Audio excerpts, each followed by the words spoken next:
Countdown 3, 2, 1. We're live. Hi, everybody. Woo! Chat family. Hey, I just put a new shirt on. Turns out it's matching yours. You know what the really shitty thing for me is? Ooh. Language. Holy shit. Listen to you.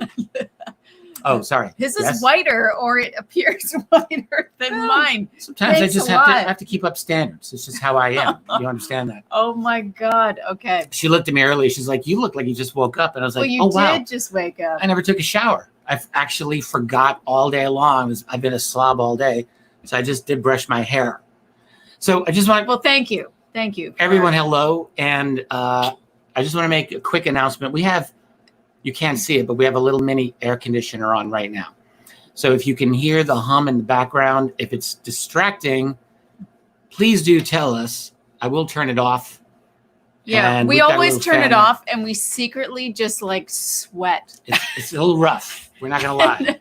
So tonight we thought, let's try keeping it on and see how it works and see what you guys think about it. So we are not worried. If you want to tell us, if what's going to happen? Like they're not going to do that because they're so nice. They'll say, "Oh no, it's fine," but they won't be able to hear us. Yeah, I know. So you have to be honest and just tell us the truth. We got everybody. Hey, we got some new people here. Hey, Jim, Sonia, Imaginosaurus. Kristen's here. Jay's here. Linda's here. Technomage is here. Gal's here. Hey, Gal. Hi, everybody. Gal's here from Israel. K2WS. Alan. All right. I'm not supposed to say that. That just like came out of my mouth. I don't know. No one even paid attention to that. All right. Dodge, Carolyn's here. Everybody's here. Old Street Doc. Great to see you guys. Okay. Great to see you guys. So one thing I didn't have enough opportunity to do this, but you want to show them your computer screen? So that is Bob McGuire. I was just working on his. That's Bob. On our post. We're doing a post this is very belated, to welcome Bob as a host / member forum, senior forum moderator, I think we're calling him. We have bios for all of the other people who I think are helping us out, but we actually never did one for Bob. That's right. So, Bob, we're sorry. We're doing it now. We will have that up either later today or first thing in the morning. Do it later today. And just for everyone to get to know each other better. I think it's great. The other thing that I just did before we went on is I put up a little post on our site to link you to the long-awaited and very disappointing article by the New York Times. If this is the thing that everyone has been talking up, wow. You know, when they use the phrase nothing burger to describe the whole Russiagate thing, this is like a nothing burger. See, I don't know if you guys have all read it. I haven't. I had to have a shower before the show. Came out during that time. Plot spoiler. But are you going to tell us all about it? Yeah, I'll give you. I don't remember it, but I've got it linked here. I wrote about it. There was one interesting paragraph that I did quote in the piece. Here it is. I got it on my phone. Hey, Gasper. No longer in shadows, Pentagon's UFO unit will make some findings public. Like, is that the most boring New York Times headline? Like, that's what we've been waiting for? Are you kidding me, man? Maybe we all just built it up too much. I don't think so, because I think they were looking into some much more serious matters. But well, I imagine their hands are tied on so many angles. I think so, yeah. I don't know. Well, if you haven't seen it, I'd see a couple of statements there. You can link from our site, actually. You can just link right to the New York Times piece, and you could read it while we sit here. It's not even that long. The only thing that I was wondering about is it's actually so blah that I thought like maybe they're going to do a second one, like a follow-up. And if that's the case, fine. But there's no hint. So Ron says it's more boring than dry toast. Yeah. And Jay says, I think it's bigger than a nothing burger. It has on the record quotes from Reed Elizondo and Davis about crash retrievals. That is true. See, I don't even know. I haven't read that. That's awesome. That's something. That is true. That's a something burger. All right. Maybe Is I there was a too New harsh. York way you can say that? Did I miss the part where they quoted Reed to say that? Let's see here. I'm going to look at it again. Ron, it's more boring. Oh, you already saw that. Davis, definitely, but they actually call Davis Mr. Davis, not Dr. Davis. Why does that happen with all New York Times article? Wow. I mean, he's a PhD. He's Dr. Eric Davis. They mentioned Harry Reid here. They also actually talked about the Rubio interview last week, and I think really misrepresented that interview, if you ask me. They say here Rubio's talking about maybe China or Russia or some other adversary had made some technological leap. But if you listen to the Rubio interview, I think it's very evident that he was really looking in other directions on that. Maybe that's just me reading into it, but I don't think so. And I'm looking for the Harry Reid statement. I need to pop this out for you. Then there's Elizondo. So Elizondo is among a small group of former government officials and scientists with security clearances who, without presenting physical proof, say they are convinced that objects of undetermined origin have crashed on Earth with materials retrieved for study. It's kind of a weak way to put it. Maybe that's the only way they can. Harry Reid. Jay says last paragraph. Yeah. Mr. Reid, the former Democratic senator from Nevada who pushed for funding from the earlier UFO program, said he believed that crashes of vehicles from other worlds had occurred and that retrieved materials had been studied secretly for decades. And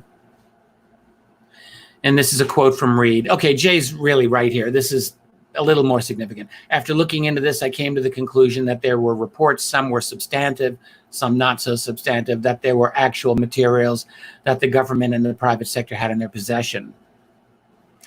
Most interesting one was the statement on Davis, at least my opinion, where they write, Eric W. Davis.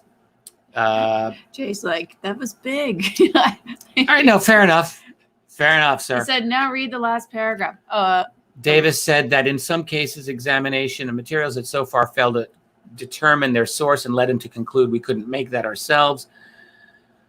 And then Davis said he gave a classified briefing to a Defense Department agency as recently as March about retrievals from, quote, off-world vehicles not made on this Earth. For me, that was the strongest part of this whole thing. So what? The very last paragraph. Either way, Mr. Reid said, this is the very last paragraph, more should be made public to clarify what is known and what is not. Quote, it is extremely important that information about the discovery of physical materials or retrieved crash come out, he said. All right. You win this round, Mr. J. I think Linda agrees. Yeah, she did a big check mark. Okay.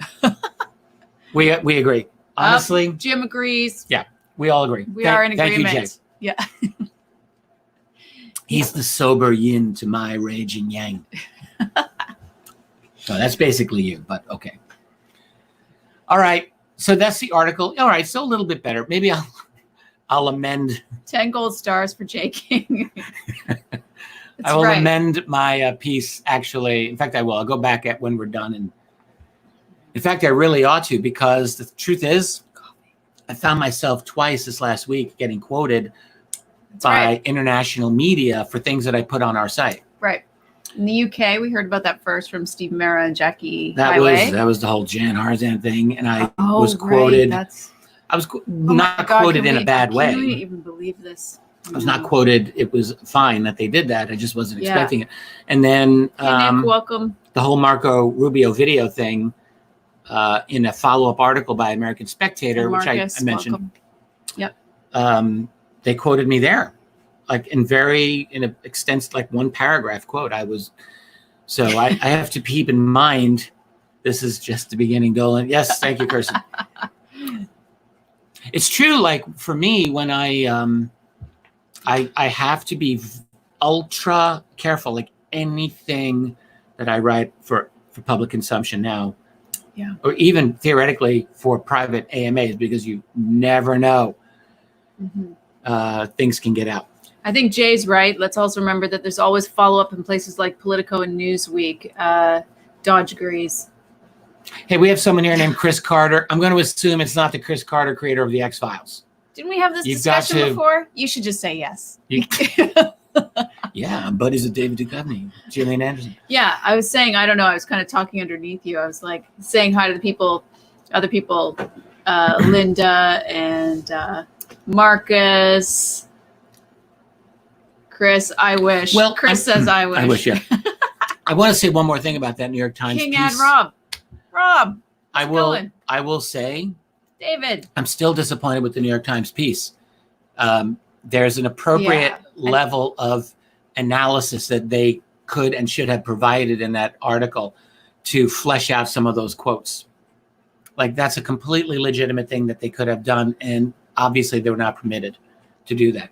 New York Times writers will do that on all sorts of topics when it suits their purpose, but for this subject, it's obvious Leslie and Ralph were not permitted any kind of analytical leeway to discuss the implications of the piece. So on that, I will still say ultimately it's a disappointing piece, but I did miss the Reed statement at the end. So thank you, Jay King. Imaginosaurus, the New York Times article. Same thing happened to my wife and I before we saw Napoleon Dynamite. Everybody said it was so great that we built it up in our minds and then felt disappointed when we watched it. It was so great. It was. But that's too bad. You can't go in with high expectations of it. That would ruin the whole thing.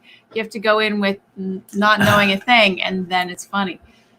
That's too bad. I was going to tell you I wanted to see that one again. Hey, I would watch that again. It's one of those quotable movies, like just so many great little lines out of that one. Talk about lines. Listen to you guys. David Wember.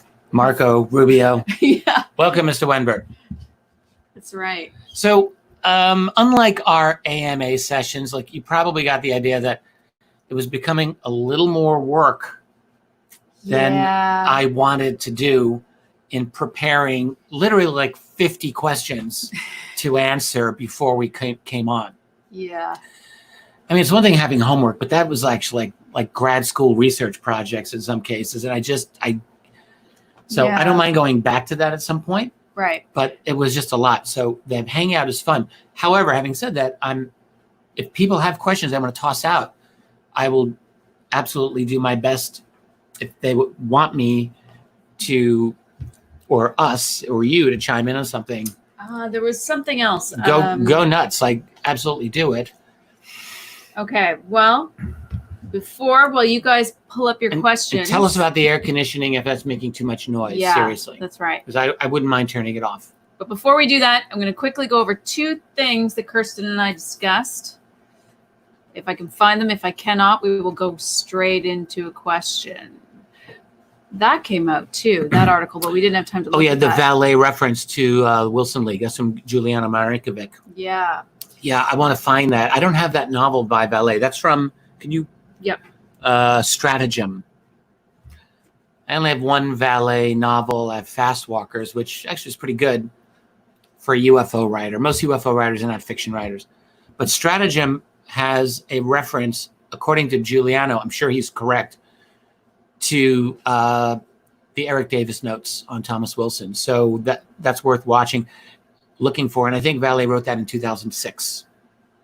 Cool. And I just want to add one more thing that Jay said. One big thing, why would they introduce Davis into the national conversation if they weren't setting a follow-up? Yeah. Yeah, that's kind of interesting. I thought that was interesting that they brought Eric Davis in, for sure. Hey, JC Bucci. And Kirsten says the sound is fine, so welcome. We're going to go with that. Thank you, Kirsten. Okay. Bringing Davis in was definitely an eyebrow raiser for me. That made me take notice. I thought that was actually a really good sign. Mm-hmm. So we can see that that's interesting. I can just see our inbox blowing up with Sarfati. Oh, yeah. Jack Sarfati and Eric Davis, of course, are like in a junior high school schoolyard fight every single day. Every day. It's like, much. You suck. No, you suck. John Alexander goes in there. a few other There's people. like Sarfati. 50 people on the list that Jack has put on the list. They don't have a choice. They're on the list. And Jack just takes turns berating each person. I want to answer this question by Ron Holmes. Okay. This is something we've talked a little bit about, but maybe we haven't really gone that deep. I don't know. Ron wants to know, what's my opinion on In League with the UFO by Lou Baldwin? He says, as I can't wrap my mind around it. Can't decide if it's poor research or excellent fiction, but read it in one sitting. Yeah, a couple of months ago, we were talking about that book here on this site. Who just asked that? Ron did? Ron Holmes. Yeah. In the UK. Did we have any posts on Lou Baldwin? No, we never did because we were into it, and as things happen, the 500 knocks on the door thing, it's hard to keep your focus and stay with one thing. But we talked about Baldwin in one of our AMA sessions, I think. Yeah, we did, but we didn't go into it very deeply. And then we went over to Charles Hall. We got really enamored with that story, right? But the Lou Baldwin story has never left us. So whenever we come across things, we're always sort of referencing back to that craft and what they describe with that craft. I can't remember what it was recently where we were hearing. Can I introduce how we got into it? Yeah. I was chatting on the phone with Linda Moulton Howe a few months ago. And I can't even remember what Linda and I were talking about, but she, out of the blue, mentioned Lou Baldwin's name. And to be honest, I didn't really know anything about Lou Baldwin. So she said, in her opinion, this guy was not writing fiction, that he was writing about genuine information that he got and putting it in the form of fiction. And for those of you who may not know this, but In League with the UFO, which was his book from the late 90s, describes, it's not even really much of a work of fiction when you look at the structure of it. He's essentially describing what he claims to have been told about the recovery of a craft from the 1940s. And I think he actually means it to be Roswell. But there's so much specific inside-ish information. Like, you really do find yourself wondering, where does this guy get this information from? And it seems like it actually, honestly, it reads in a very credible way. It does. I have to say. When you were reading it to me, I couldn't get over the anyone who's read it knows exactly what I'm talking about. It doesn't sound like someone's making a story. It sounds like they are reporting. They're just reporting. They have no concern about blowing it out into an interesting story at all. You with me? Yeah. Yes, I agree. He doesn't treat it like the development of any kind of typical work of fiction. That's for sure. Yeah. Sorry, it's just one long explication of what the history of this particular craft was once it was in the possession of human handlers. Like he mentions at one point during the Korean War, it was brought to Okinawa, close to the Korean Peninsula, for very specific reasons. It was taken out and then brought back. Like a lot of these very explicit additions to things you wouldn't normally think of adding this in if you were just trying to fake a story. So, in fact, Linda said to me that she only met him on one occasion, but they had like one of these famous 8-hour conversations that Linda has. Yeah. Linda's tireless when you get her in person, and so they just went all day, and she was absolutely convinced that he was telling the truth. Mm-hmm. I spoke to him. I called him. I finally got in touch with him, and I had what I described as a somewhat disappointing conversation. Not that I didn't find him credible. Now I'm remembering us talking about this in the AMA because I remember what I said to this. Yeah, it was simply that he really, I don't think he knew how to relate to me. We didn't really have an established rapport. It's a cold call, right? You guys don't know each other. Yeah. And anyone here who's an experiencer, or you're putting out really difficult information for people. You never know if they're going to attack you or what they're going to do with it. So you kind of hold it close, right? And you wait till you can trust them, and then you give them little pieces. 20 minutes. Yeah, I don't think I would share anything with someone in 20 minutes. You know, he did say ultimately that he was communicated with by a non-human entity that gave him That's this interesting. information that could take whatever form it wanted to, and gave him a lot of info over the years. That's his story. Yeah, it's fascinating. All the stuff about the So- craft and the tools. It is just fascinating. David Wembert, I know you suggested recently that we do something on Ingo Swan's book, Penetration. I love that idea. Maybe we should do some of these things where we do Lou Baldwin's book, and we do a bit of a review, and then people can write underneath the post about it's it. a And good so idea. if someone doesn't have time to read the book, they can go and they can look in that. I mean, I know that in the RD meetup group that's meeting on Zoom online, they will do this sometimes. They'll pick a book and talk about it. But if you're not there, I don't know that information comes out anywhere. So it might be nice if we did a post. So I love your All right. idea. There's David. 3 questions here I'm going to refer to. So one is Jim Crowell. Why is the UFO field still reluctant to talk about bodies? Techno asks a question that stirs up a little bit of shit. I'm not going to answer it, Mr. Techno Mage, who asks, why did the old moderators of the forum leave? Come on, man. Not going there. I'm not going there. Yeah, no, we can't. Let's just leave them in the rearview mirror and move ahead. Let's just say That's what we're I would very say. happy with where we are now. Absolutely. And, we have everybody's best interest at heart, and you are in good hands. So Right. Mr. Wenbert asks a very challenging question.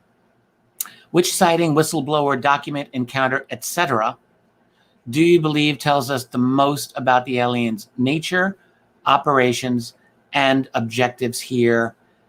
In what way and why? This is one of the questions where I'm going to copy this question. I and already did. You know what I'll Actually, do? Kirsten and I are copying some questions, and I think I already had. You know what I would like to do? David's right Honestly, there. I'd like to turn that into an answer forum and do that Okay. later Okay. in the week or something like that. Okay. It's a very thoughtful question. It's going Guys, to we need to require hold me them to to that. sit down and really think about Okay. this. That's a question I don't want to do on the fly. I want to answer Jim's, though, earlier. Oh, where? We can scroll up Where? about bodies. Okay. Why is the UFO field still reluctant to talk about bodies? It's still like the old day. Some do, but it's very little. It is true. It's a lot of things where we would have thought our society would have moved ahead by now. 9/11 was one where 15 years ago, you could have thought, wow, the truth on this actually may come out in the open sometime soon. And now we're almost 20 years and it's actually more buried than ever. And UFO bodies,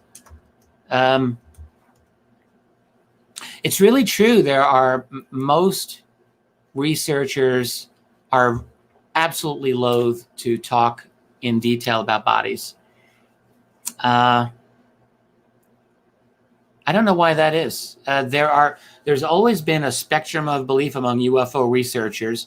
Even if you believe in the reality of UFOs, there's a whole spectrum of, it's real, but we don't know what they are, to, as far as you want to go on the cover-up angle of it. But yeah, I mean, since you had Stringfield, you had Stan, you had some of the researchers in the 70s and 80s who would talk about it. And even, people like Kevin Randall and Don Schmidt, I think, in their Roswell books did. And then it just kind of subsided. And I don't know exactly why that has happened. There haven't been as many crash retrieval stories in the last 20, 30 years, and that's definitely part of it. And that's something that we've talked a little bit about here. What's so funny? Jim is just commenting on, you were just answering him. So he just has a comment. I grappled with this for a long time. Didn't mean to put you on the spot, Mr. Chat Father. The chat So dad. Funny. No, I think that's a really good question. And one thing that I'm struck by, this is just a personal observation, is how really ultra conservative and timid and tepid a lot of these researchers have become. Well, I'm sure everyone's afraid of the blowback. I mean, the whole field has suffered these huge blowbacks when people have made mistakes, that are lasting. I mean, you're cautious as well. You could speak to that. Yeah, well, I try to be very cautious, but I also have to remind myself, like, don't be afraid to make an assumption, or even if you want to speculate, don't be afraid to speculate. Like, Just you can't say you're let speculating. yeah, Yeah. and don't be afraid to take a position, which I certainly have done on the Eric Davis notes, and I am not moving on that one. Yeah, I know. Yeah, yeah. But a lot of these researchers, they're definitely very fearful. And it's a hostile field. I mean, I'm sure you guys agree. I wonder if it's related to the real consolidation of the global digital system, the global digital network. We're talking YouTube and Google, Facebook. I mean, it's really been obvious in the last 5 years that there are becoming definite boundaries that are safe for people to talk about within those. And then beyond that, you're really at risk. I mean, obviously in the non-UFO field, we've seen it, but also I wonder if we've seen that with the UFO subject as well. What are you looking for there? Chris. Hey, Chris. She said, are you referencing alien bodies or human mutilated bodies? I might be confused after the reference to Lou Baldwin. I was referencing alien bodies. We did kind of move all over the place there. Sorry. The whole idea of human mutilations, that's in the fringe of the fringe. Hardly anyone even talks about that. Although doesn't Baldwin discuss that a little bit? What? Mutilated human bodies. Well, yeah, you could say. I don't remember that. Yeah, reanimating corpses in one case. Yeah, you want to read some weird stuff. That book is weird. Yeah, and people like humans getting parts of their bodies chopped off by dealing with alien gadgets that they didn't know how to deal with. Right. And then people being in sort of a zone, being taken somewhere, and their body dismantled, put back together. Is that what you just said? That's what you just said. Sort of. Yeah, I think reanimated. So. Yeah.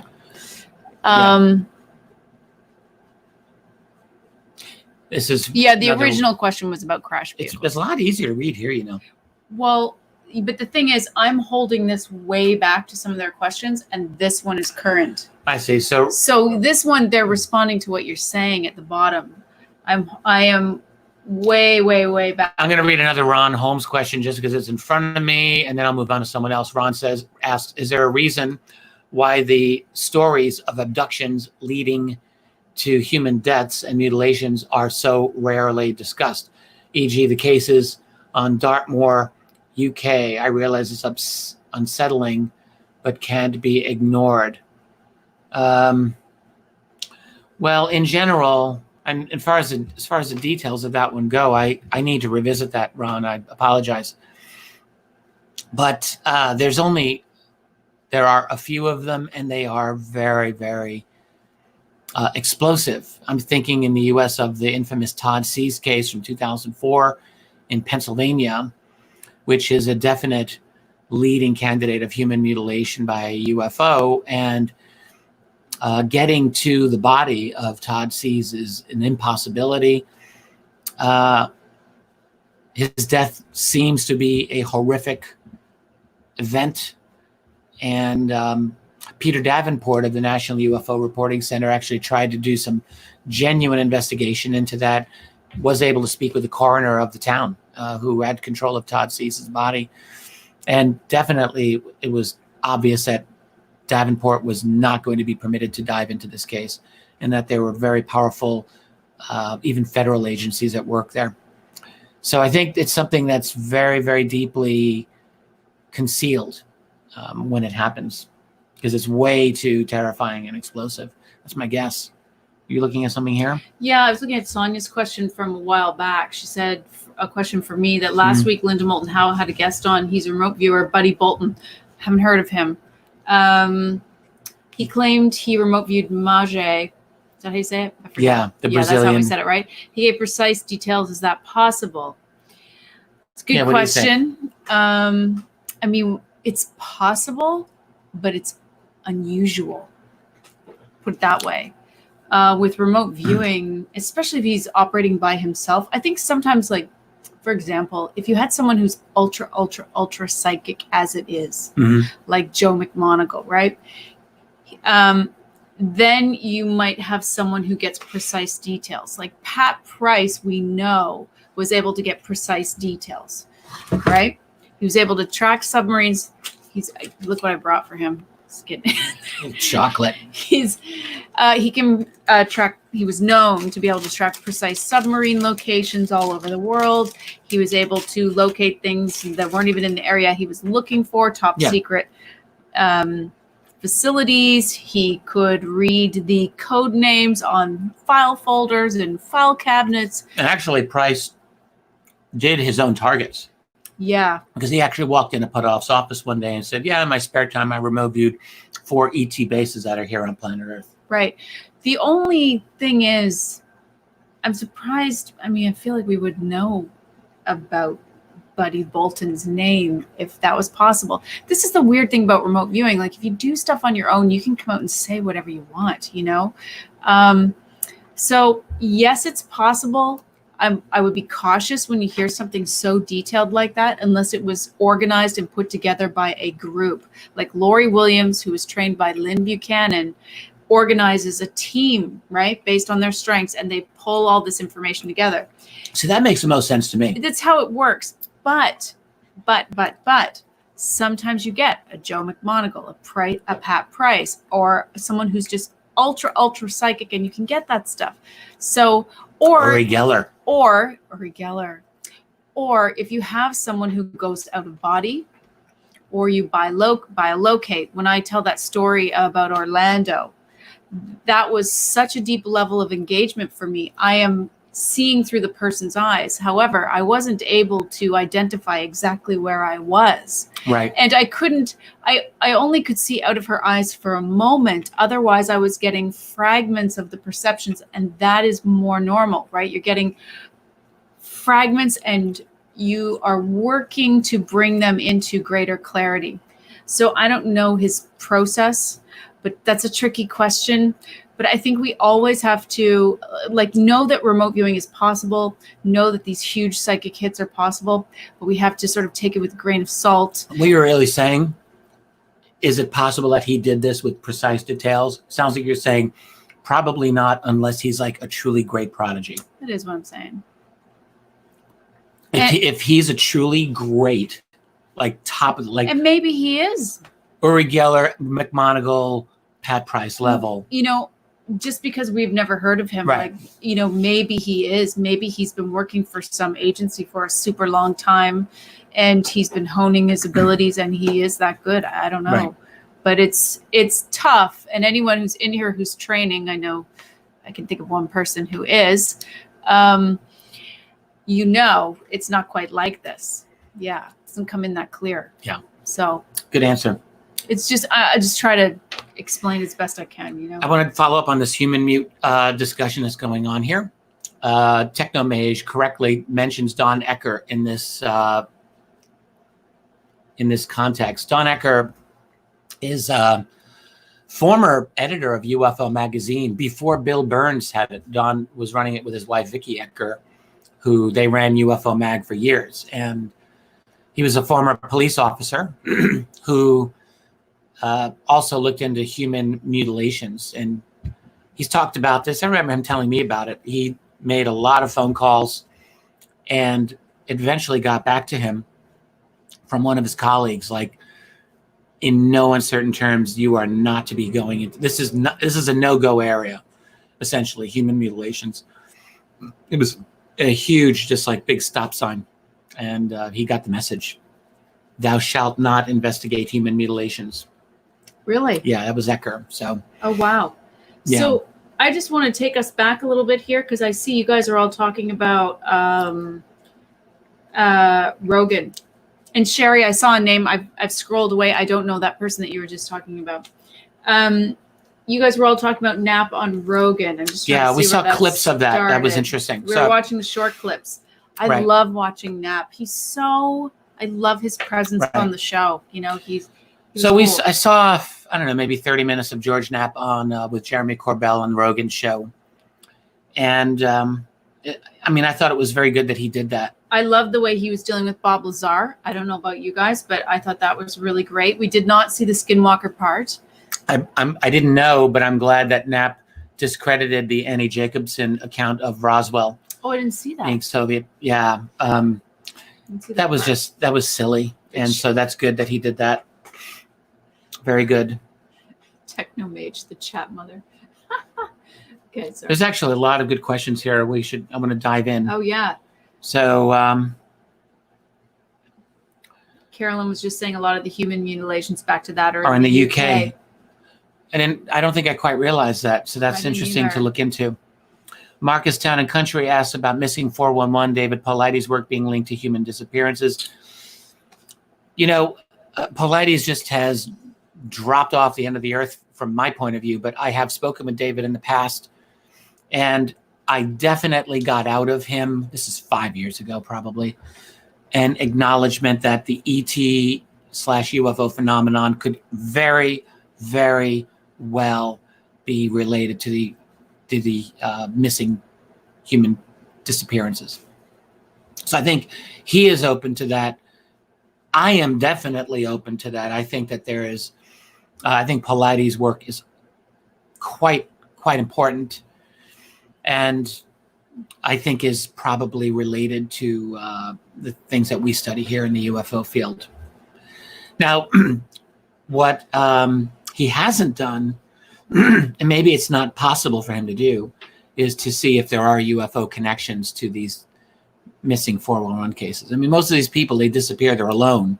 And so it's hard to know where they're UFO sightings. So we could look into that, actually, looking into the dates and locations of these disappearances and backtrack and look and see if there's any,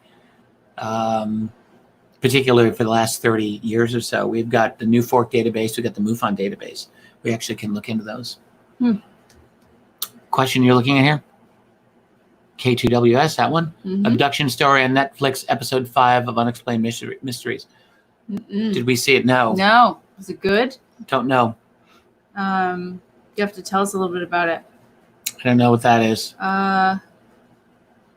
So when he says he remote viewed Skinwalker Ranch, I assume that's the buddy. The guy we were talking about before. I don't know. I've never heard of him before. Yeah, I'm curious what he said about Skinwalker, but see, I wouldn't. I know we talked about this many times. We'd never do Skinwalker, so because you can get once you're like penetrating into these fields. I mean, Lynn Buchanan talks about this extensively. How you can get really messed up in there.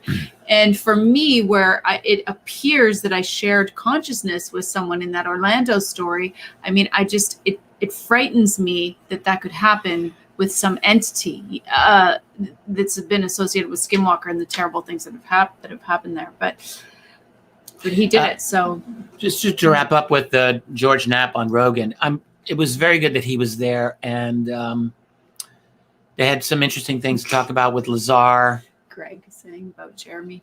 Well, yeah, Jeremy. I know Jeremy Corbell as well. He's very nice, but we know what you mean. He gets a little out of control at times. It's really definitely true. Knapp is really the one you want to listen to there. Gal Mathis asks, any whistleblower alive that came forward about seeing firsthand alien bodies? What a great question, Gal. When you think of all the whistleblower stories of alien bodies, like I think of Stringfield, he's the number one person I think of. Those are all coming to Stringfield. Some of his witnesses did claim to see an alien body, a few of them, and others that came to Stringfield were secondhand. But those people who came to Stringfield, none of those, and this is decades ago, of course, went public. Now, then you've got Stanton Friedman's research into Roswell, and none of those people had firsthand witnesses of alien bodies. There was the Gerald Anderson story, which came out in the early 90s, and I don't think any researchers really credit that story anymore. You've got the Ramseys analyzing the Aztec crash, and they do not have any firsthand witness accounts. So I'm going to think that the answer is no. Now, I'll say this. 14 years ago, No, 16 years ago, in 2004, I was told by a scientist, still haven't given his name up, one day, I assume, who said to me that at deep, deep levels of our national security apparatus, we have scientists who have in their possession alien technology and at least one body that I personally know about. Take a wild guess who that person is, but I'm not going to say it. And I said, what did the body look like? And he said, I didn't tell you that I personally saw the body. And his exact quote, and you can make this is an exact quote. The data became known to me in such a manner with such individuals present that it was incontrovertible, end quote. So I'm left with that. So this guy didn't even see it. And he was a good source for me, has been for years. This is yeah. So what are you looking at here? Jim saying George Knapp made Bob Lazar credible and basically restored him in the UFO field. It was solid research. I totally agree with that. I love the way he dealt with that. It was so nice that Rogan brought him in to deal with that, the way that exchange, how they handled it. I loved it. Knapp actually gave, in the clip that we saw, a fantastic background description of how the outlines of how he investigated Lazar, how he looked into Lazar's Los Alamos National Labs account. A lot of people may not realize before Lazar was over at S4 in 1988 and 89, he had a job in the early 80s, 82, at Los Alamos National Labs. Lazar was a young guy, always a very smart person, who was hired there as not as any senior scientist, but he was hired by a subcontractor at Los Alamos.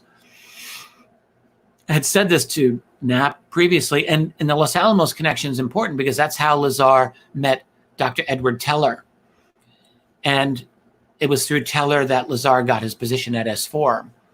And Knapp really showed, like, Lazar absolutely was at Los Alamos National Labs. He was easily able to confirm that to any reasonable satisfaction. And then he had some more chat about Lazar and, talked about after Lazar looking for more witnesses. And he said about 6 people immediately came to talk with him about more Area 51/S4 type UFO stories. All 6 of them, he said, got scared away before they told him any more. And it was quite interesting when he talked about that. And it was obvious that all of the lines were tapped by spooks in one way or another, because after they spoke with him, they all got frightened off. Knapp actually has said many times that it's not just 6 people, but roughly 24 or more people over the years have corroborated various elements of the things that Bob Lazar originally talked about in 1989. So Richard eats chocolate with gusto. Yes, I do. Thank you, Kirsten, for noticing. Thank you for noticing. I'm going to have one more piece. Then I'm done. Yes, I had No a little more. bit before we went on. My Lily's chocolate. So here's the thing. I grew up, I was made born in Brooklyn, grew up on Long right, Island, Kirsten. and I never realized until I moved out of that area just how different we tend to be down there in that region of the world. Long Island particularly, which Me is really, neither. it's where I went to school, elementary, high school, and all of that. That whole And other world. here's a funny story. When I was about 15, I think I've told this to you, like 15 or 16 years old. So I was in high school. And like the New Yorker magazine. Is this a chocolate story? No, this is not a chocolate story. Well, forget the New Yorker. So I was actually looking at a map of the United States, full map. And for whatever reason, I saw San Diego on the map, opposite end of where I was living. And here's San Diego, especially in the 70s, like definition of paradise, perfect weather every single day, good living. And here I am, Brentwood, Long Island, looking at San Diego on the map thinking, San Diego? Who the hell would want to live all the way down there, tucked away at the end of the earth? Classic Long Island provincialism, where you think like you're at the center of the universe. Right. And we just kind of assumed, Yeah. why would you want to live anywhere else? So, but yeah, we do things like, my mother is someone who points with her middle finger without even realizing it all the time. Like she's a middle finger pointer. Yes, I Doesn't even know. Never seen that before. That's like the waitress on Seinfeld, one episode where she's pointing at George with the middle finger. But my mother actually does that. You guys would be, oh my God. She just does it. Seinfeld, you would give Seinfeld, if that was still going on, so much material. She's better than Kramer. He doesn't even try without breaking a sweat. And then there's the whole, lack of, hygiene is an optional thing or a suggestion that is often, and that goes with like how we clean up the dishes. Tracy's had to teach me. I'm much better now than I used to be. But let's just face it, we're a little lax. We're a little lax. Little lax. Yeah. I'm tempted to say things, but I'm restraining myself. Talking with her, talking while there's food in our mouth. It's sort of like lifelong habit. Duck, sit at the other end of the table. Yeah. So it's like I could write out sort of a coping skills for the. Yeah, I think it's really our whole culture. Oh my God. Whose culture? Where my people come from. Ah, okay. The island that is long. Yeah. All right. So let us continue. Oh my God. Anything else that you're seeing here? Techno Mage, Kid Greener, how put off? Yes. I'll just say yes. Just want to say hi to Robin and Greg and Man Omega and who else is here that wasn't here? Jenny. Jenny's here. And Jenny, you have a single track mind right now. She's just wants you to talk about crop circles. Oh, but I'd like to. I did talk to him about this earlier for you. And I don't know if you saw the last fireside chat, but Richard did talk about crop circles a little bit because we just had a shoot for Discovery Channel, and Richard was talking about crop circles and wanted me to. Demon. That was really interesting. See, I'm talking with my mouth open. I'm doing it again. I'll have to have a windshield wiper on the screen. Actually, you're not so bad with the spraying. That's somebody else in your family. That's my mother. I'm just going to say. So I want to answer a couple of questions here, and then I'll tell a mother story. Wait, whoa. What about Jenny's crop circles? Yeah, but there's something else up here. Okay. The Jeremy Corbell ripping on Stanton Friedman. I just want someone mentioned that, and I agree with that. Jeremy Corbell is really harsh on Stanton Friedman, but the reason, like I understand the reason, Jeremy is very partial to Bob Lazar, and one thing that Stan did for his whole life was to just tear into Lazar, and over again called him a fraud. And I think there it is. Jeremy just, I was on the phone with him. I don't think we were being recorded.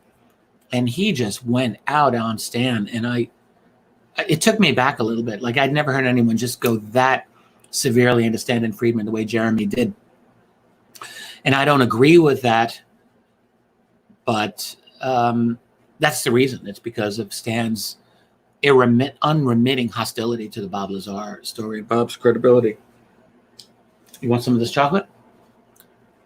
Go. Enjoy. Eat. Please, I insist. Look at this. Peanut butter, chocolate. Remember all those commercials? You got chocolate on my peanut butter. Still, it's still a good idea. Love Reese's peanut butter cups. They are the best. Yeah, there's comments on Jeremy's movies. I'll just let that slide, and so forth.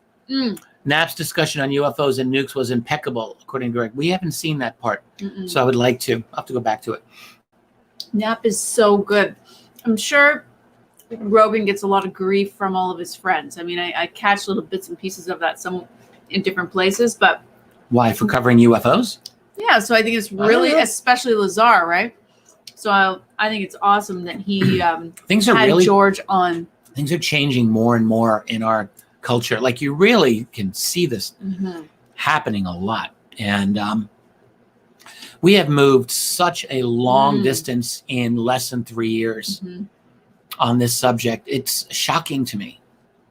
Honestly, when I just think where we were 3 years ago and the kinds of conversations that we were permitted to have then publicly in the mainstream, you might say, as compared with now, it's tremendous differences. Right. And I think that's fantastic. And I want to see more of it. Jennifer wants to, go on. Dodge, thoughts on the long-awaited documentary on the Zimbabwe school event from 1994.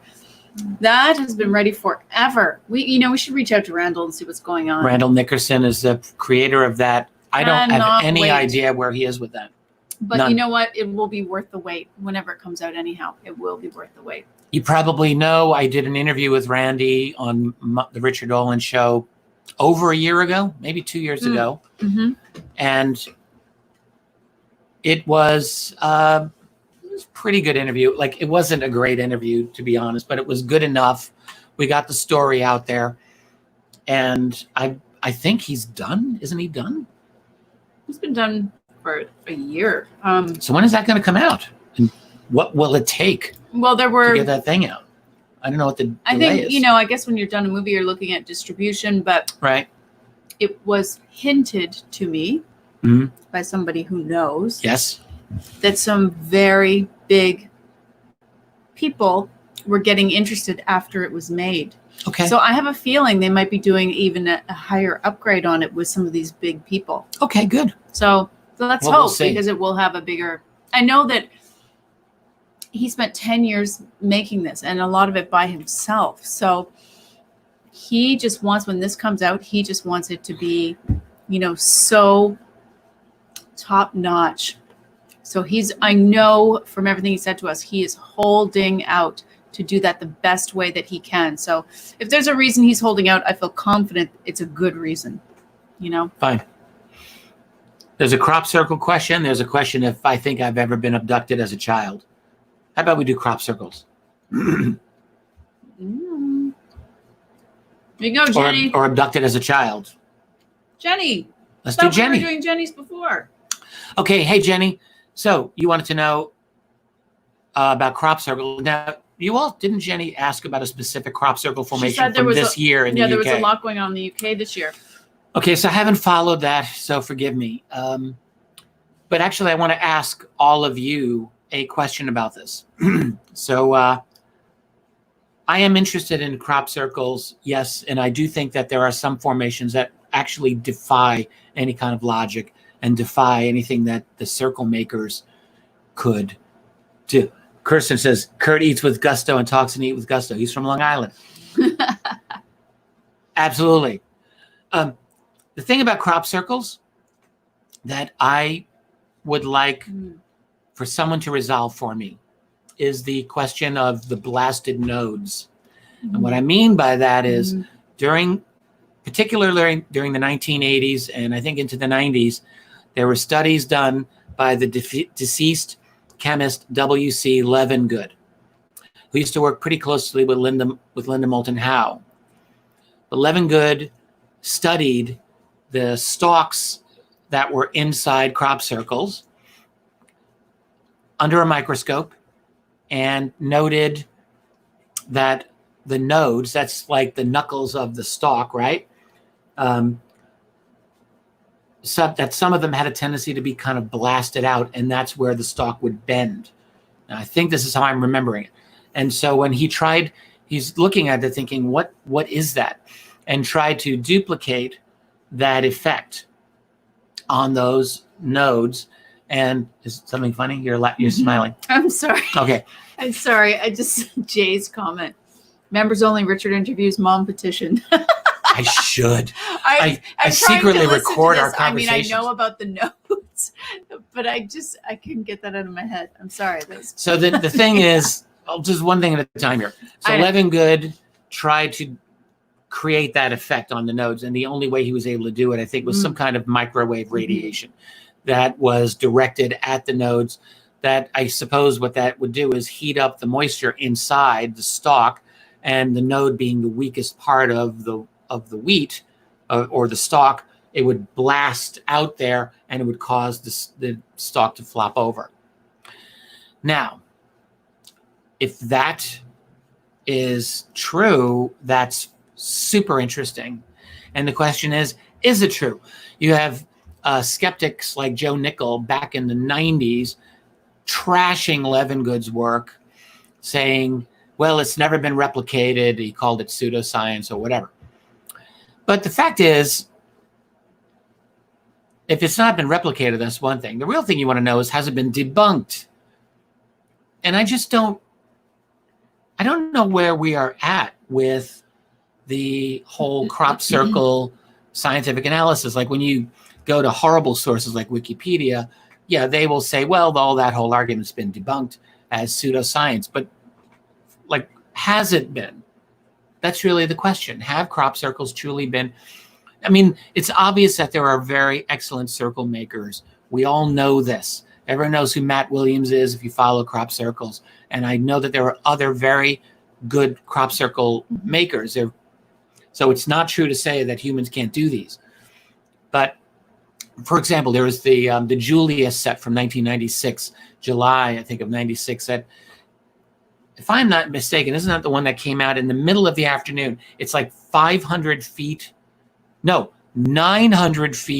3 football fields long, and about 500 feet, like 1.5 football fields wide. And it's comprised of 149 circle formations in this absolutely stunningly beautiful, like perfect. And if that's the one, I think it happened within the space of an hour, in the middle of the afternoon off the side of a road, and no one saw anything except one guy flying, and then 45 minutes he flew back, and that's when he noticed it. It wasn't there the first time.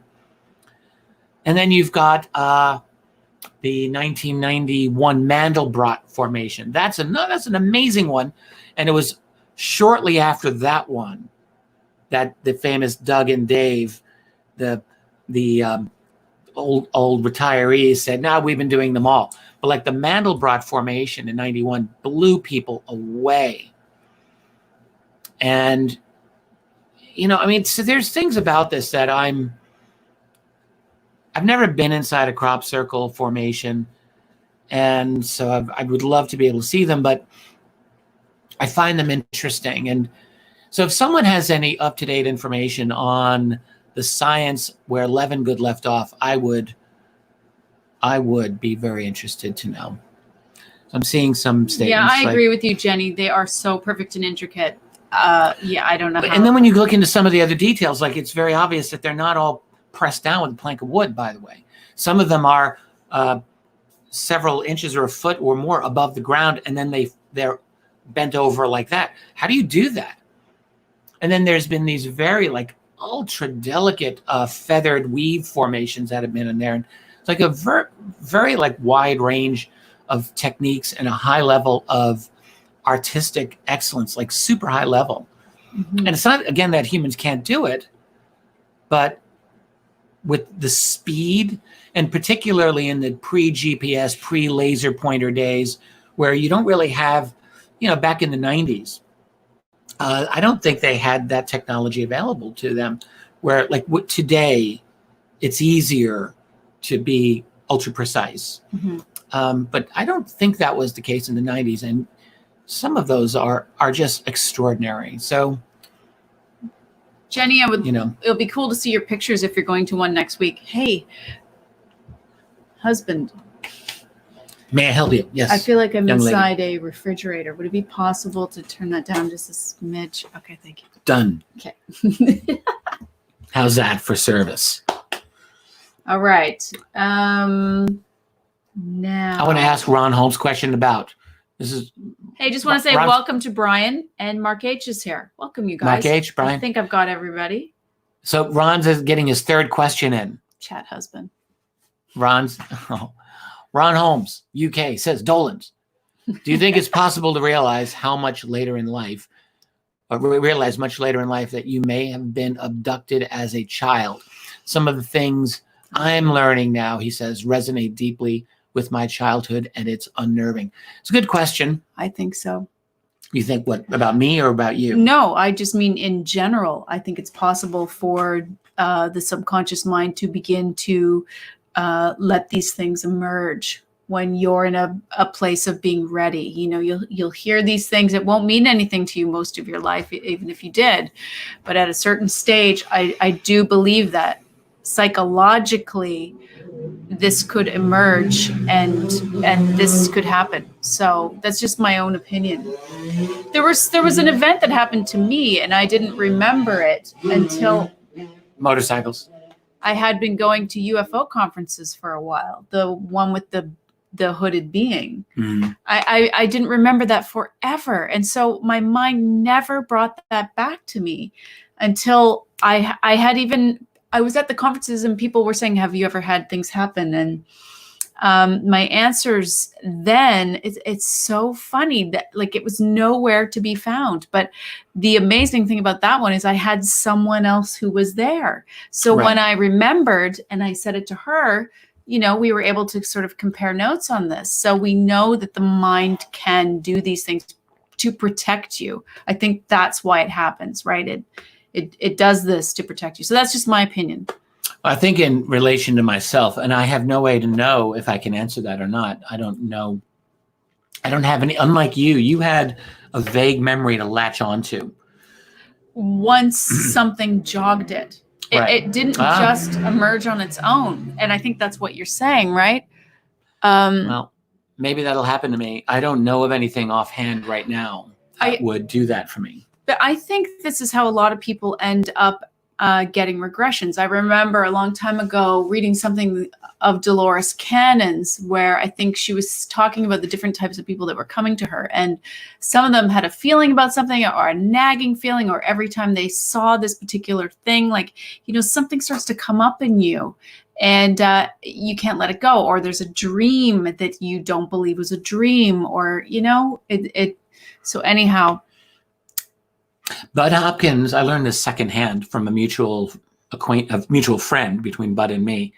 Bud apparently believed that I was an abductee. Personally, he never told me, but he told this friend who is also a practicing psychiatrist, good guy, who then told me sometime after and said, "Yeah, Bud always thought that about you." It was a given for Bud. I don't know why. I'm sorry, what was Bud Hopkins believed that I was an abductee. Well, remember, I think some of you know this because you're here every time, and some of you don't. One night, Richard is standing beside the bed, and he has a perfect scoop mark on the back of his leg underneath a muscle. Like he probably would have never seen it, never noticed in the exact place. It was an impossible place for me to have seen it. It was because I was lying in bed and the light was hitting him in this very specific way. And I could see like there was a shadow, under his muscle. It's bizarre. And there is a perfect scoop mark that he had no knowledge of. So I'm just going to put that out there. Yeah, on the back of my, I guess you could say thigh. Yeah. Where I couldn't really ever be able to see it. It was interesting. Yeah. I don't know what caused that. So boom, there you go. Yeah. But you don't have any thoughts or feelings about this? No. I'll say this. I've never told you this. I used to have really crazy dreams as a little kid. I talk about dreams now all the time. This is my biggest passion pretty much in life. And you tell me this. interplanetary dreams. I had interplanetary dreams and I'm like 6 years old. And I used to wake up in the morning and tell my mother over the breakfast table. This is a premiere, everybody. I went to Planet Q. It actually had a name, the letter Q. And I actually remember, even to this day, I can remember elements of this dream being in this little spaceship going off to Planet Q. And I had several of them. And my mother was fascinated by these dreams. She just she couldn't get enough of it. And all I was thinking is, well, wow, my mother thinks that these are cool stories. They're cool. They were cool adventures. They seemed fun for me. Yeah. I don't remember any details. Alien beings in the dream. Do you remember how you got there? No, I mean, to my imagination at the time, it seemed a bit like Buck Roger, like, Buck, where you're in the ship and you're out. I remembered absolutely being out in space and like basically like a flying saucer. Wow. I had zero consciousness of flying saucers at that age, like none. So yeah, I had a few of those. They were recurring dreams when I was about that age. Recurring dreams. Wow. I know someone A few else's times. daughter who A few times. was around the same age Mhm. and last year or the year before, and she was telling us that her daughter was having this and she was having her daughter draw it out. And her So? daughter was these dreams of being, Is this someone I know? You tell me Mhm. later. Okay. Oh, I think I know who this is. Yeah. So there we go. Fascinating. right? Wow, that's really interesting. The planet Q. It was a recurring dream. I had it a few times, maybe 2 or 3 times to my knowledge. Yeah. I used to have some I'm really so gonna cool regress him. dreams as a kid. I actually would have recurring dreams of a variety of types, not just space travel, but yeah, I remember having a lot of very vivid dreams when I was younger. By the time I got into my adult life, my dream life, I went for a good solid 10 years where I could not remember a single dream. I think I told you this. Yeah. Like I would just hit the pillow and it would be black Yeah. until I woke up. And then I said, when you Wait. met me, I said, just wait.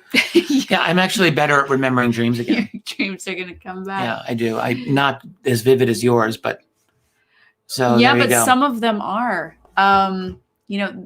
For real, this is one of my favorite areas that there are. And I can't remember if we ever told you guys this story. And if Richard wants to share this When I dreamed I story. died. Yeah. That was one of the best dreams I've ever had. So about a year ago, Yep. about 1 year Mhm. ago, I dreamed that I was dead. And it's funny, you were not in the dream, but my mother and one of my Right. sisters was in the dream. And we were in some kind of apartment and they could not see me. And I realized I'm talking to my mother, who in the dream is much younger than she is now. Right. And it was obvious that I was like a ghost. And I thought, wow, I'm dead. Like it was this awful, I didn't want to accept it. And I remembered leaving the apartment. I went out into a city. It reminded me of parts of Brooklyn or Queens. If you are familiar with Jamaica, Queens, there's elevated trains there. It's very kind of active area. I go out there. It looked a lot like that. And I remembered walking, eventually taking a bus. Oh, this part was interesting. Yeah. So I'm on this bus and I'm thinking I'm dead. No one notices me. Where am I going? What's next? Is this purgatory? Like, I don't know what to do. Yeah, you were really concerned. I was very concerned. And on the bus, there was a woman who looked at me. Mm-hmm. And I was like, she can see me. Mm-hmm. I love this part. That was amazing. And the other thing was, on the bus, we drove by a Jewish temple. And there was, like in my mind, I realized like there's a funeral in progress there. And I thought, I have to go there. I have to get to that place because there's a dead person here and I need to talk with their spirit. I got to find out like what I'm supposed to do. I will say there was nothing that we were watching or anything like that at the time. Nothing to feed this at the time. So anyway, those are the main memories. But the thing was, it was so vivid for me.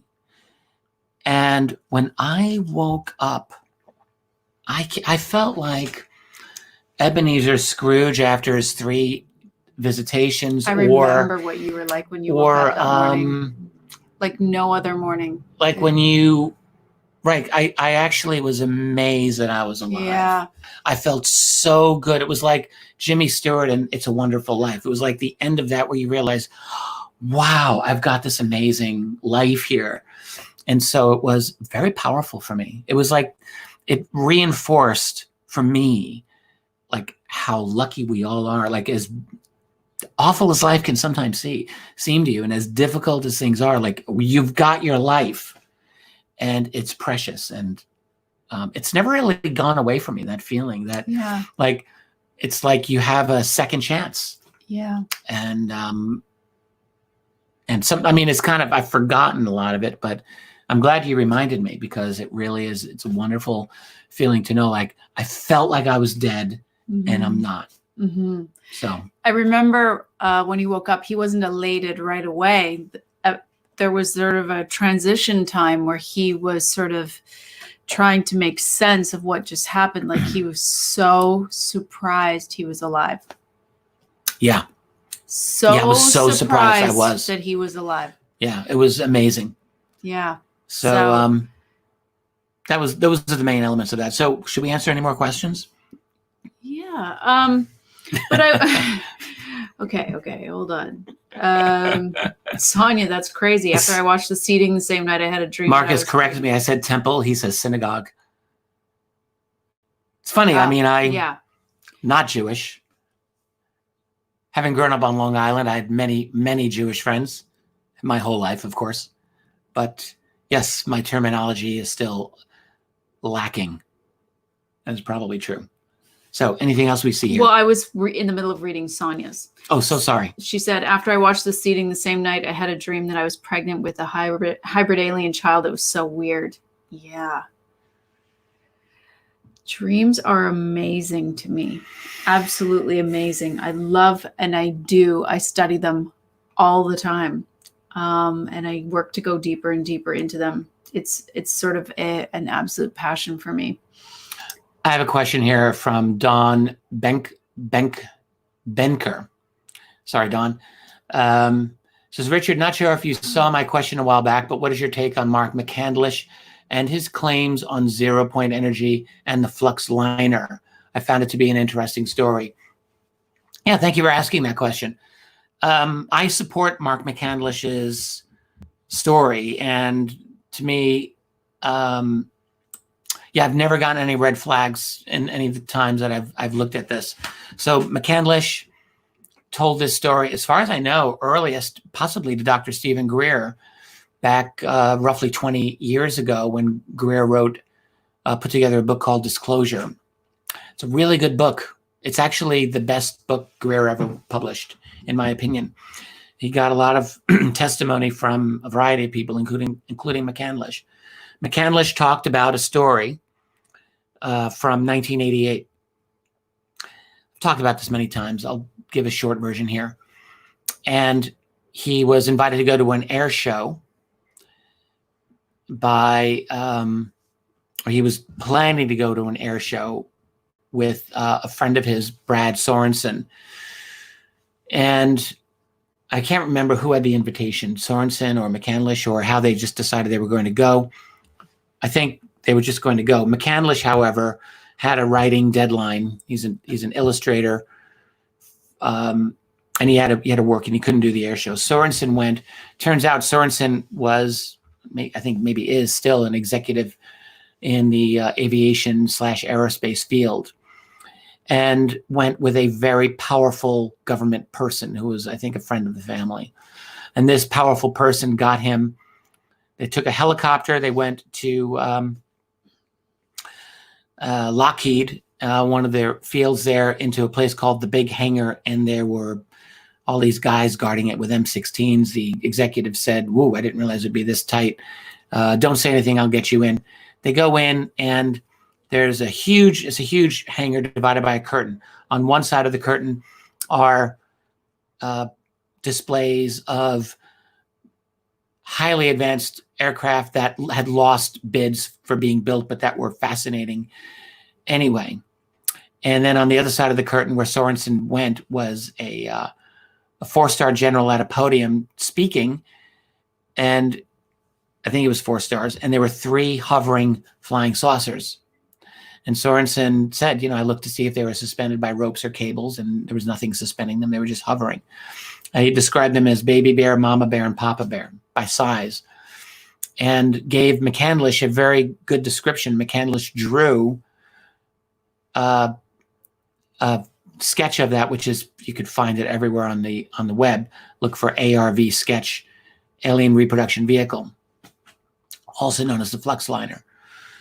So this was 1988, and around the time that George Bush and Michael Dukakis were running for the election. I think it was right after Bush had won the election, before he took office. And the general is describing this as having been reverse engineered from alien tech, alien reproduction vehicle, and stating that they had actually traversed throughout the solar system. One observation Sorensen gave to McCandlish, I think it was to McCandlish, was that they looked like they'd been put through their paces and looked a little dinged up from having been out and about in the beyond Earth's orbit. So, and the general did say that these items ran on, quote, the vacuum.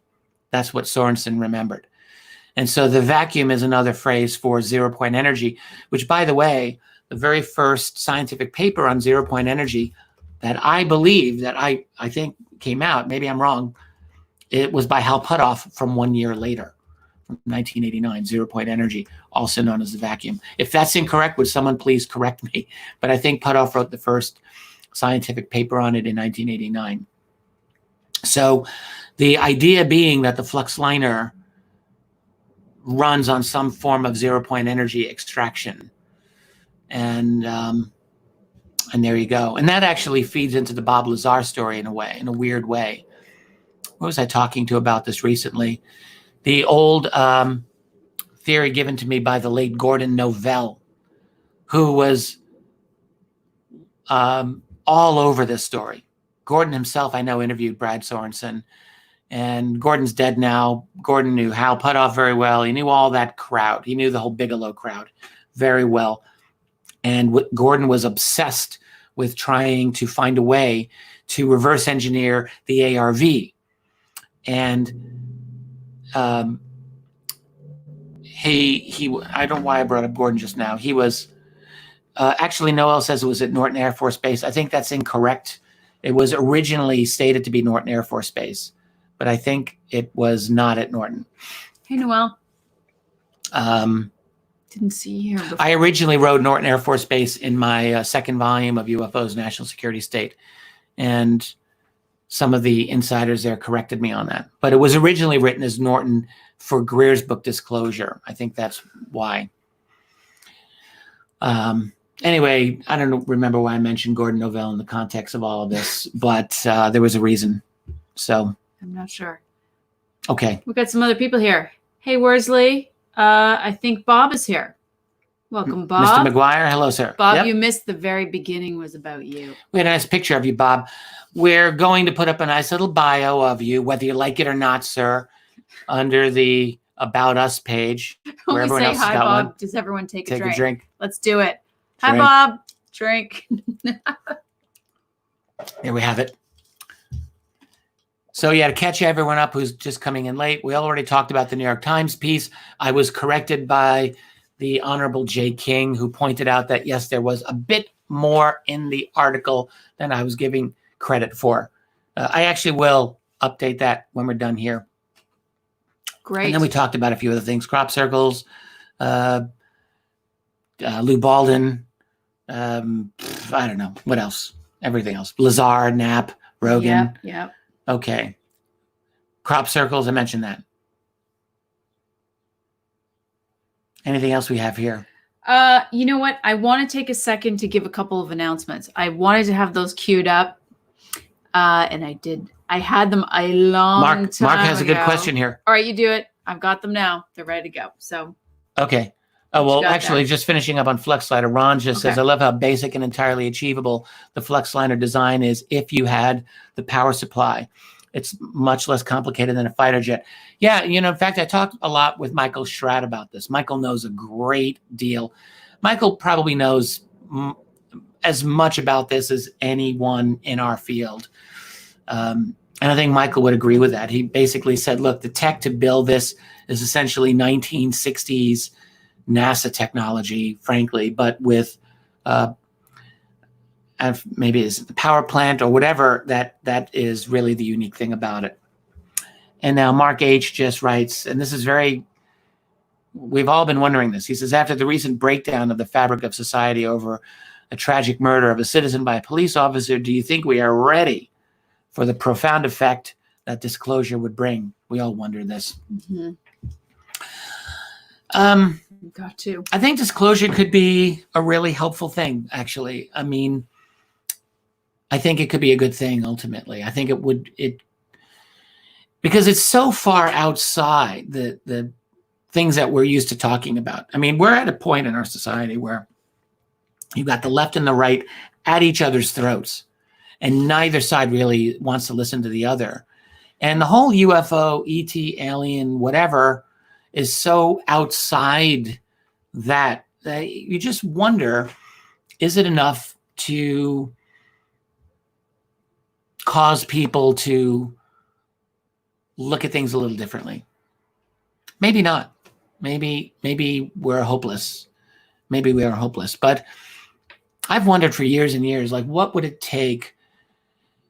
I mean, when you look even 10, 15 years ago, I was thinking, what forces in our society are causing us to become wiser?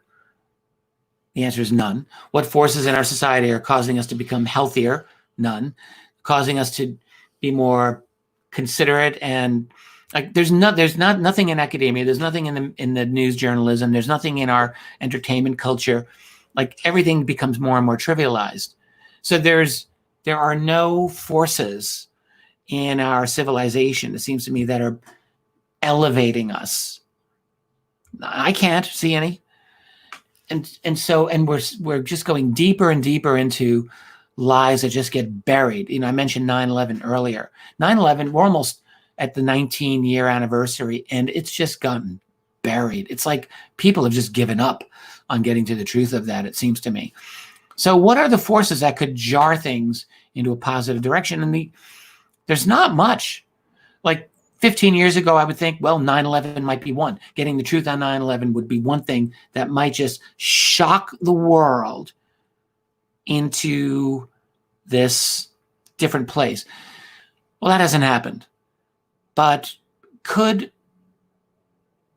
ending UFO secrecy in some meaningful way do it? And I still believe that it's entirely possible that could cause a massive shock if we're able to have the full implications discussed. And one of the real weaknesses of that New York Times piece is that Leslie and Ralph Blumenthal, like, they do not get into those implications. Yes, they do have a good quote from Harry Reid at the end. I acknowledge that, but there's no genuine analysis of the implications of what this means. It's just like straight and very tepid reporting. And so that article, I think, is just going to drop into a whole big nothingness. Right. Okay, I'm stopping. Time. Yes. Time. I am going to give the announcements now. Okay? Announcements. Okay. Because they're really cool for everybody. Oh, we've got them there. So, okay, goody. Okay, next worldwide Richard Dolan Zoom meetup. Oh, yes. Now we're calling it worldwide because New York City group actually started this in person, but then we had COVID, and so they went online with Zoom. So it might separate into two things. If people can go out in the world again, New York City will still meet as a physical group, but now they're calling the Zoom worldwide RD Zoom meetup. It's Saturday, August 15th. Don't we have something on the 15th? I don't think so. Okay. Well, we'll see about the 15th anyway. Notice the pinky. Watch. If you do the pinky out, you can do almost anything. But the pinky out that's what the classy people do. I'm just pointing out. Okay. Let me finish. And you can eat that. your chocolate and show everybody how you like to eat your chocolate.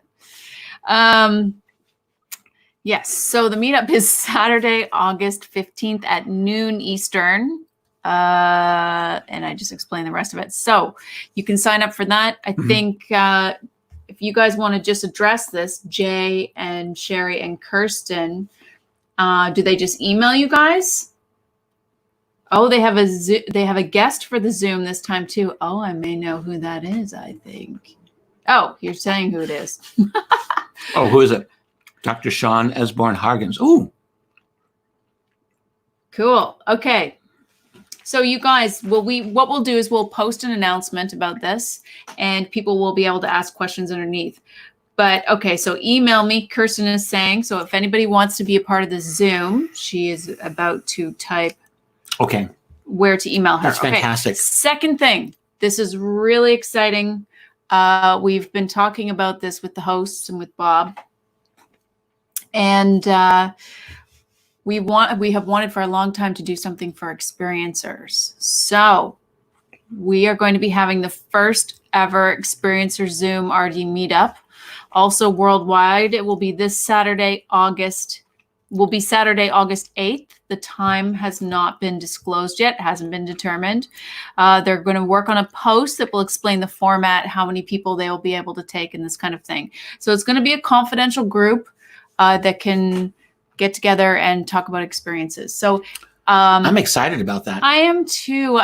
We've wanted this for a long time for people because there are a lot of experiencers here, and it may not be the way that everybody wants to express. Jay pointed out that the guest speaker wrote a great paper on alien taxonomy, and that I used one of his charts in my lecture. Oh, that's who it is. I know exactly. The guy with the website that's so good. I know exactly who you're talking about. Yeah, his website is excellent. Mm-hmm. Wow, that's amazing. That's really, what a great guest you guys have. That's super cool.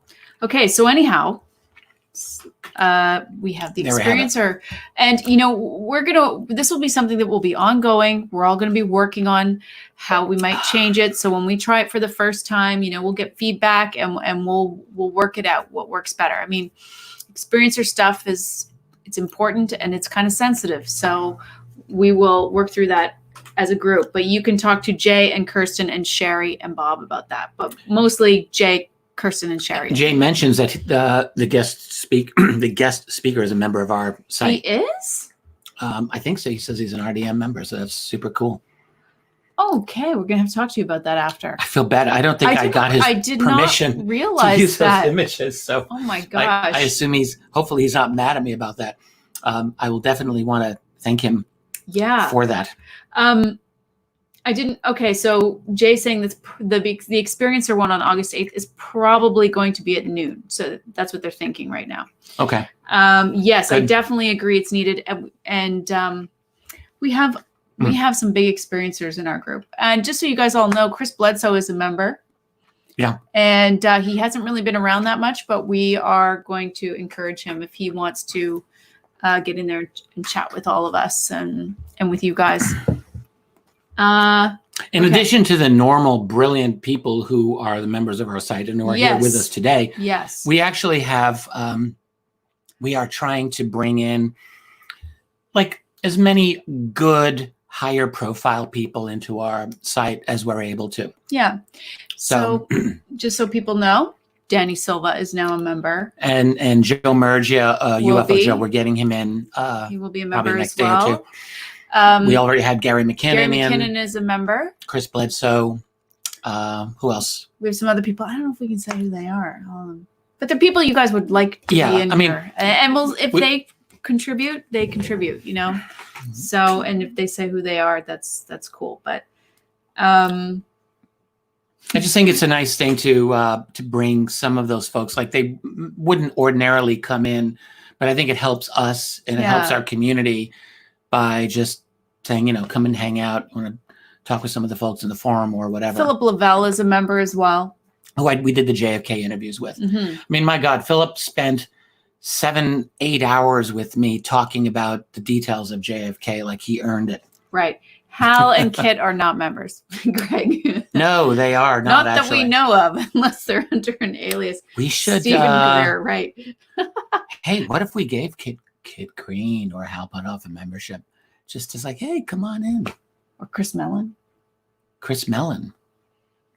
I don't know. What? I don't know. And now I just want to. So Dawn, hi Dawn, Dawn H is asking if experiencers can listen in. Now I don't know. We haven't decided this yet. Yeah, we have to figure that out. But typically in experiencer stuff, they don't allow that because it's hard enough to open up. I think this one's not being recorded. Is that correct? That's correct. I think it's not. Yeah. So it's really going to be like a one time just for the folks there. Yeah, like there might be something, a spin-off that we can do where some people are a little more comfortable, or maybe they have spoken about it. It Right. has been written about. I do know there is someone like that, where maybe we can invite in some non-experiencers that want to listen in, that are really curious. But I think when we're just starting, Jay, you guys can confirm that, but it will probably just be experiencers for now. Lou Elizondo, Buzz Aldrin. Buzz Aldrin. That would be good. Oh my gosh. Bob Lazar. Bob Honestly. Lazar. What an amazing idea.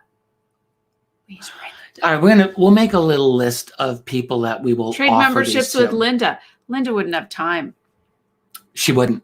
Yeah. She wouldn't. Yeah. Yeah. We probably already have. Linda's actually over the years, a couple of times she's given me memberships. I was just like, I want to get back to your archives. And she's like, here you go. And she actually did set me up. But I think mine expired, and I would like to get back into her archives. Sammy. I could always buy a membership. Hey, Sammy Hagar, sure. Oh yeah, he's an experiencer, right? He sure is. Absolutely. Can you imagine?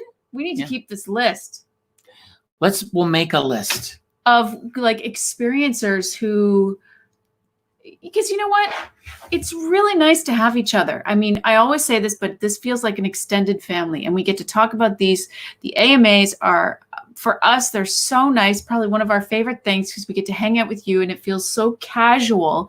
We get to have these conversations, even for people who get Well, to watch it after. If we find out who Rogan's handler is, we can give that person a Tucker membership. Carlson, you guys are coming up with great ones. Carlson, Jimmy Carter.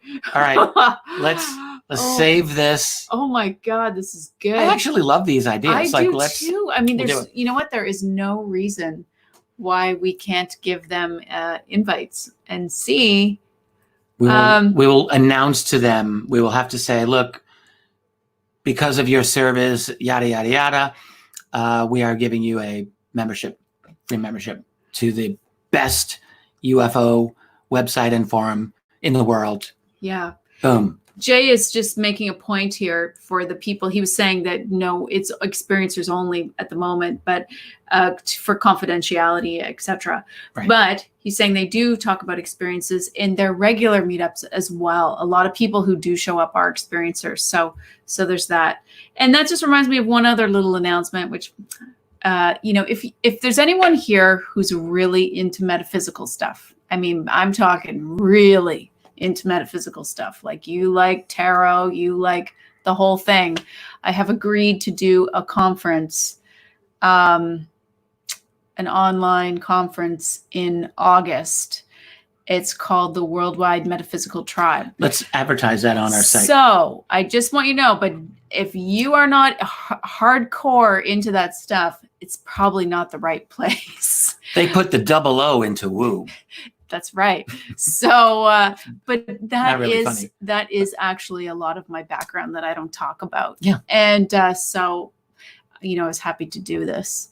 But we'll put up information and let you know. I'm going to sort of evolve one of my lectures for this. So that's just another little thing to tell you about. We'll put up a link. In fact, I'll do one for you in the next day or two. I'll put up a link on our site. Sure. So that people can just know about it. Another thing, we are working on some new technology. We did not quite get it working. You want to show them or not? Today? Yeah, sure. We're trying to do this for going online in general. So It's a cool little camera. we tried to Video. we wanted this to be the test today, and we just Couldn't get it going right. We couldn't get it happening. And we do have a member who is helping us out with this. Thank you so much, Jeremy. Yeah. So we're doing Not Corbell. bit by bit. Yeah. Someone else. A different Jeremy. Bell. Yeah, so let's see. It's a good camera. It does beautiful 1080p. Does that do 4K at all? I think we have No, I think we have it in it 1080. does 1080, but StreamYard that we're all broadcasting on right now does not. It only goes up to 7. That's 720. that's why we had a delay where we're out of sync, I bet, with the audio. That's So right. we set that up on StreamYard, which is what we're using here. And we noticed that the audio was not in sync with the video. It looked really right. weird. That's probably what it was. So we thought, screw it, we can't use it. We're having a great time playing around with that. So what about Zoom? We should try Zoom. Maybe Zoom can handle the 1080p. When I was experimenting on Zoom, it worked. All right, so we'll just try that out. Maybe one of these days we'll just do an experiment with you guys just for fun, and we'll do something. Kirsten, wow, so fancy. The thing is, it's like, honestly, I was not excited about getting this, but in our operation, like, we're so amateur town in so many ways. Yeah, one of our members, Jeremy, has helped. He's going to walk us through some steps. He's helping us with the equipment. He's mentoring us. Right. But we're so busy, it's actually hard to get in there with us. Right. 4K would be nice, Marcus, but we're a ways away from that. This is, I think, 1080, and it seems like a good system, but we hardly know how to use it. So we'll get there. Okay. Any other? Yeah, Jenny, tarot cards not scary at all. They're really not. They're really not. But mine is going to have nothing to do with tarot. Talk. I'm scrolling through comments and questions. I'm looking back here. Man Omega says, yeah, I heard Rogan said he wasn't much impressed with UFO researchers. Hope Richard gets invited and changes his mind. Yeah, I've always said I'd love to do it. I know, but we're gonna take the position of, not pushing Rogan. Yeah, let's just wait till it happens. Wait till he comes to us. I think it's cool when you guys put a little pressure on if you are so inspired, but I think Richard should just wait until Rogan is actually interested. Right. Okay. Christopher Mellon's been on the Madar email group in the past. What's Madar? Yeah, what is the Madar actually? What's Madar, you guys? I don't know what that is. Sherry's here. Hey, Sherry. Hi, She's Sherry. Working. Oops. Siri thought we were talking to her. Oh. No, Siri. That was Sherry. All right, I'm looking at for questions here. I want to get back onto substantive issues Magnetic here. radar. Okay.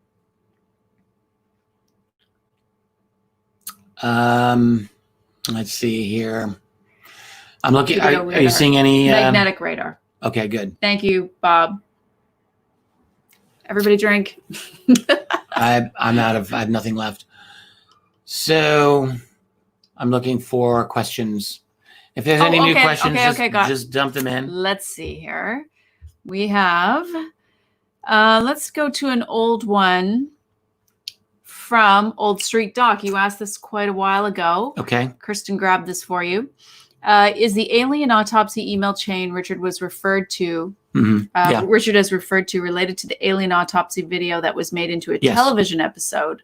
I can't help but wonder about that. Yes. So I'll review that. The answer is yes, it is. Back in 2000, trying to remember the date on this email chain. I think 2001, possibly, around that time. When Edgar Mitchell died in 2016, as we now all know, a number of his papers were leaked out. So most prominent, of course, is the Eric Davis notes relating to his interview with Thomas Wilson. But another thing that leaked out was this rather interesting email thread. We call it the alien autopsy email thread. And it includes, it's from around 2001. It includes Kit Green, Colm Kelleher, Hal Puthoff, Bob Bigelow is on there, and a few other people, Eric Davis. And they are all having an email thread discussion about Ray Santilli's alien autopsy video. And that, of course, is the alien autopsy film that was released in 1995 that made it on Fox, and that's the famous alien autopsy. And so here you have 5-6 years later, these scientists with the National Institute of Discovery Scientists all talking about that video.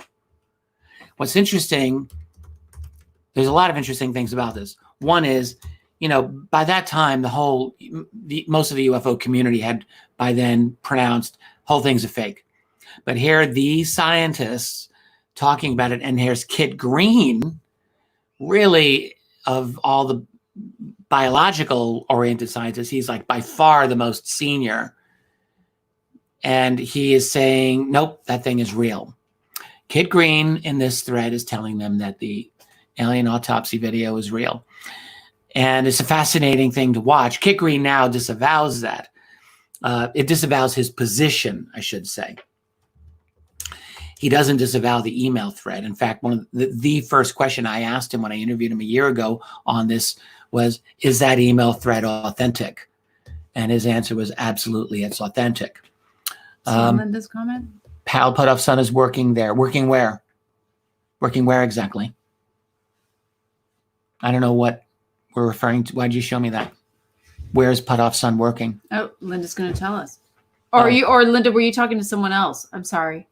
Okay, well, let me just go back to this then. So the Earth Tech. Oh. Huh. So anyway, Green said the email thread is authentic. That's interesting because actually that really speaks to the validity of the Wilson notes, frankly, when you think about it. If one is authentic, what are the odds that the other one isn't? I mean, they both come from the same source. But then the other interesting thing about it is, why would Kit Green think that that video is authentic? And I don't have to go into the whole thing here. You can go back to my interview with him from a year ago, where I wrote a very, very long article about that interview. I was originally going to publish that interview transcript because I made an entire transcript of it. And when I informed Kit of this, he flipped. He was not happy. He was like, no, you can't do that. There are certain things I told you that were absolutely off the record. And I was like, okay, fine, sorry. That wasn't very clear to me. So I wrote a very extended article that quoted him extensively and accurately. I mean, I think I genuinely covered the absolute truth of everything that he said. So I wasn't, but there were a few things he said off the record that I didn't include. So that's the alien autopsy email thread. It's quite fascinating. Whether or not, like, a lot of people got really worked up, like Philip Mantle, who just can't seem to contain himself. He's like, it just shows they have no credibility. And I just think, what a really low level intellect thing to say about this. That's not the point of this. The question is, why would so many brilliant people be having this conversation? Why would these brilliant people with significant classified experience, by the way, be having that conversation? That's the interesting thing to ask. So, not are they even right or not? Green, has really walked far, far away from that alien autopsy film. And I was actually very unsatisfied with some of his answers. You go back to the article and you can read for yourself. Okay, this is one. Are you ready for a new one? Yeah. Okay, from Technomage. What are your thoughts on the Virginia, and do you plan to interview AJ Jafari? What a great question. Yeah, Virginia UFO crash, 1996, and yeah, that's a great idea. I think I should do that. I think, I want to ask AJ about that. And piggybacking on that, I can't remember who asked this, but they were saying that basically, Linda's doubling down on thinking Mage is real, and Alejandro Rojas is saying it's fake, it's a hoax. I can't remember. I'm so sorry, whoever asked that. What? Technomage at Bob. We said we discussed it. The New York Times piece. Richard said it was a nothing burger, but then Jay convinced us it was more of a veggie burger. Better than nothing. Oh, sorry, that's like perfect. Oh my God. It's like a veggie burger. That's so funny. Okay, I'm sorry to interrupt you. Go on, please. Over you. Yeah, perfect. What? Are we done with that then? I didn't know if you were going somewhere. So the comment on Alejandro and Linda. So it was, what do you think? Because they're on these polar ends of it. Well, I like Alejandro very much. I respect him very much, but man, he's so predictable on crash retrievals, i.e. there are no crash retrievals. So that's easy to predict. He could be right on this. My whole thing came from, I I have to admit, like I looked at it originally, thought, wow, this is interesting, and then got completely scared off of it, not just by AJ, but by another researcher who is our contact in Portugal, which, okay, not Brazil, but they are Portuguese speakers in Brazil, and that's Francisco Maria Correa, Francisco. And he was telling me about some of the researchers that he was in touch with, not AJ, who also said this is complete bogus. But maybe they're just getting their information from AJ. Like, that could happen. Right. So I don't know. And it's not like we've gone deeper into it, really. Because we haven't. There's we just have not. so many other things. Yeah. So I guess, you know what I would like, honestly? This is where YouTube really hinders good research. It's like people talk. It's all on YouTube. But what you really need is a written piece that is researched that people can read and study. And I don't know if there's a really good piece of written research on the Mage event. So I'd rather read something than watch another YouTube video and have more and more people talking. Like, I would like a written presentation of that. And I'm sure Linda hasn't. Well, maybe she has written it on Earth Files. We should take a look. All right. Can you read this? Yeah. To yourself and see what you think about that. Oh, this, yeah, absolutely. Jacques Vallée's we talked about this earlier. Vallée's novel Stratagem from 2006, where he apparently, I haven't read this, but but I've got the quote. It was sent to me by Juliana Marinkovic in my email box, where Vallée apparently is more than hinting at the Eric Davis notes on Thomas Wilson. So if that's, according to what Juliana wrote, I'm sure he's right. You can easily read between the lines in what Vallée wrote in Stratagem. I assume that's what this is referring to. Yes, it is. So getting into the pecans here. Right, goody. So yeah, I think we'll want to talk about that at some point. I think or write about it. You know, that whole group, the infamous Young Guns, the famous Young Guns, as Grant Cameron dubbed them, like, they really do fantastic work. And Juliana Marinkovic, who almost never gets interviewed, but he is he doesn't want to be, right? Doesn't seem to want to be, no. He's Croatian. His English, I'm sure, is good, but maybe he's not easy to understand. Maybe he's got an accent. I don't know what it is, but he is happy to work behind the scenes. He's a real powerhouse. He is a real powerhouse of research. And so he found this passage in one of Vallée's novels. So there you have it. Yeah, I think it's worth looking into. It's just we're at the point now where I just laugh at the intransigence of some of these UFO researchers or people in the UFO field who just deny that there's anything to this document by Eric Davis. It's ridiculous. Davis himself said that they came from Edgar Mitchell's estate, but that he could not say anything more about it. Like, what more do you want? What more do you want? And the New York Times piece just so many places where they could have gone. I will just say that it's quite obvious when you are dealing with an organization as large and established as the New York Times. Like, we all know the journalists have very limited leeway. They can push for a topic and they can get that topic out there, but what they're actually able to say in their article can be very severely limited by the editorial policy. And, pardon me. Sorry, happens once in a while. And it's very obvious, I think, to many of us that that's what happened with this article. I'm sure that they were just hamstrung again and again by editorial protocols and so forth. So, okay. Hey, by the way, we've been going almost 2 hours. Yes. We're all just trying to figure out, Bob said someone wanted to interview him.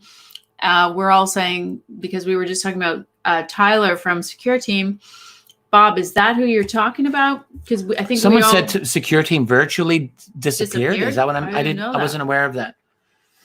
I have an opinion on Tyler. I actually think that a lot of the work he's done has been pretty good.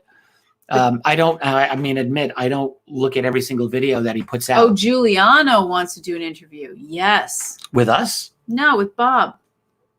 Oh, he should. Yeah. Bob says no, Giuliano. Oh, no, Giuliano. No. That you mean no? If you you meant can, Giuliano? Bob, if you could interview Giuliano, you should, and that would be very good.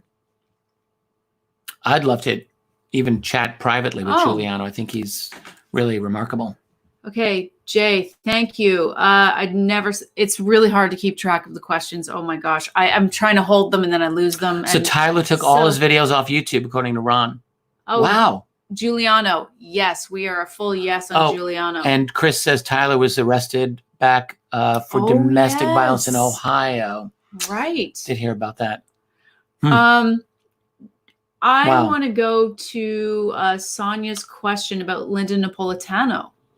Oh, I'd like to read that. Yeah. So we've met her. I've known her on and off for years. I'm going back. There we go.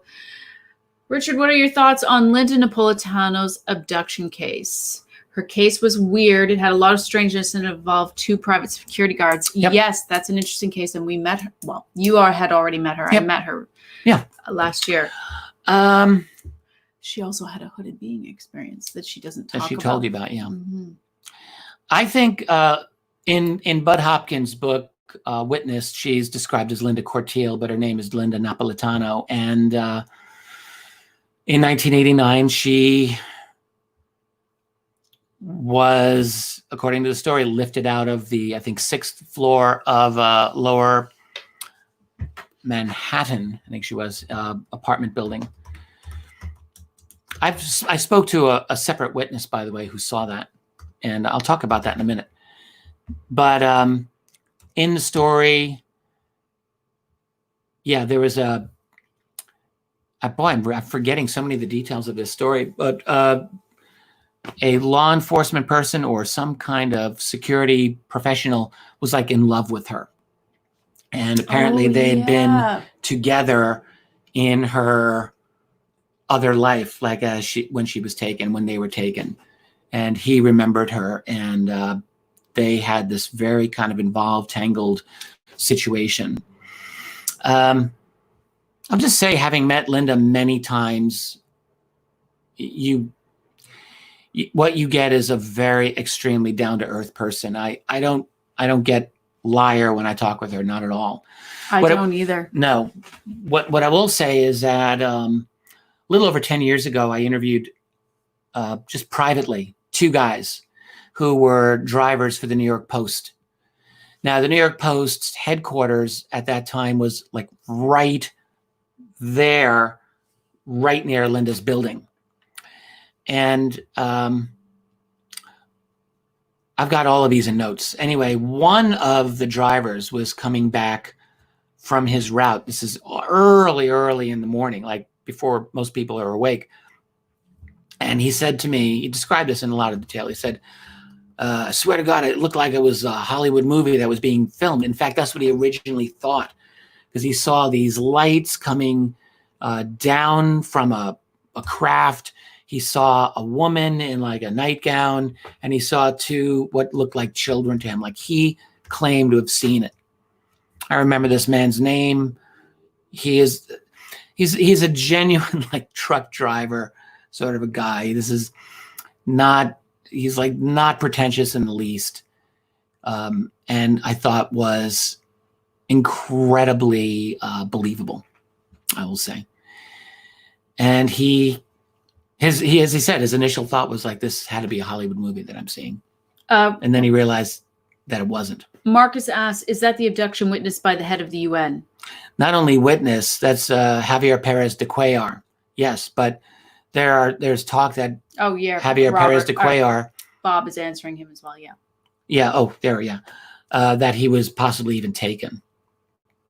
When I wrote volume 2 of UFOs in a National Security State, I mentioned de Cuellar by name in that account that I wrote. And I learned Bud Hopkins was very unhappy with me. I didn't realize that he had strongly avoided mentioning DeCuellar by name, but it was very widely known that it was Javier Perez de Cuellar. So I just put it in my book. But the other New York Post witness, actually, who goes by the pseudonym Yancey Spence, that's not his real name. I've been to this man's home. I visited him and the other witness, like they're buddies.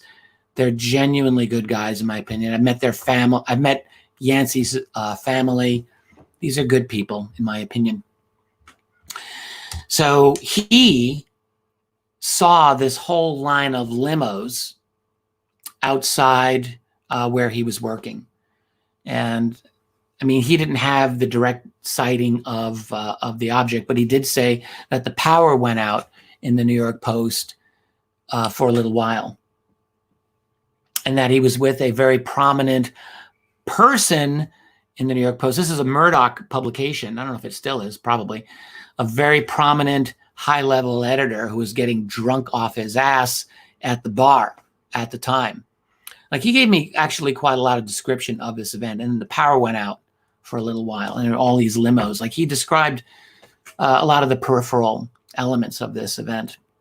Very interesting. Okay. K2WS, Richard, what do you think of Robert Hastings' account of his own abduction? He detailed it in Confessions. It must have been very risky for him to disclose this. What are your thoughts? I'm only aware that Hastings has made this statement. I have not read his account. I should. I'll look for it. Hastings and I have had a little bit of a dicey situation and relationship over the years. He, I'd like to be friendly with him. Maybe I will try. I think he doesn't like me because I supported, and still actually to some extent support, MJ-12 documents. And Hastings has been, even aside from his work on nukes and UFOs, he's a strong debunker of the MJ-12 documents right from the beginning, from the late 80s. And when I went on the record as providing some kind of support for them, like, I think he just wrote me off. And then we had kind of a testy email back and forth where he wasn't nice to me and I wasn't nice to him. And that was many years ago. But I mean, the fact is that I respect his work quite a bit on UFOs and nukes. And I have no reason to doubt him at all on his abduction experience. So, yeah, I mean, I think he's, we have a couple of mutual friends and people say, you guys should get along. You're both nice people. So maybe one day I would like to do that. Back to the Linda Napolitano question. Noel says, I've always wondered if that could have been an op. I mean, I think everyone must wonder that. It sounds so crazy, right? What kind of op, though? I don't know. So one where they're actually, and Bud actually also had witnesses who said they saw it from the Brooklyn Bridge. So they saw, or from, I can't remember all the bridges down in that area. There's a few of them. I think the Brooklyn Bridge. And he had direct witnesses seeing this. And as I mentioned, I spoke to a New York Post truck driver who told me that's what he saw. So if it's an op, it's one in which you create this hologram of a UFO in 1989, really good, that knocks the power out of the New York Post building as well. Pretty good to be able to do that. That stops all traffic. All the limo traffic was stopped dead by the New York Post headquarters. I don't know. That's a heck of an op. I'd like to know. I'd like to ask, like, what agency would do that and can do that, and why? What is the point? That whole thing. Car alarm. Can you put the air conditioner on? Yeah. Okay. So you have to wonder, like, what is the op that would do that? Yeah. It's not just something that goes on in Linda Napolitano's mind. There seem to be witnesses, and it's just, you think that an advanced race could be a little more covert. Why was it like that? It just it was middle of the night type of a thing. but someone could see them coming out of a building. Like it is just odd. You would think they would have the ability to be more covert. That's all. I got to say, Stephen Greer had a theory. But McGuire, declares drivers were the witnesses, which is why Hopkins was angry. Drivers were the witnesses, which is why Hopkins was angry. Oh, that I gave up DeQuayar's identity. Yeah. Stephen Greer, I mean, I don't really know what inside information he ever had on this, but it was interesting that he looked at that in connection to the broader geopolitical situation going on at the time. And I kind of like this. I don't know if he's right or not, but if you look at late 1989, this happened in November of 1989. What else happened in November of 1989? Oh, I don't know. The fall of the Berlin Wall was on November 9th, 1989. And this event was, what's the date? I think it was after or before. It was around that time. It almost doesn't even matter because the Berlin was in a state of absolute incredible tension for months leading up to that.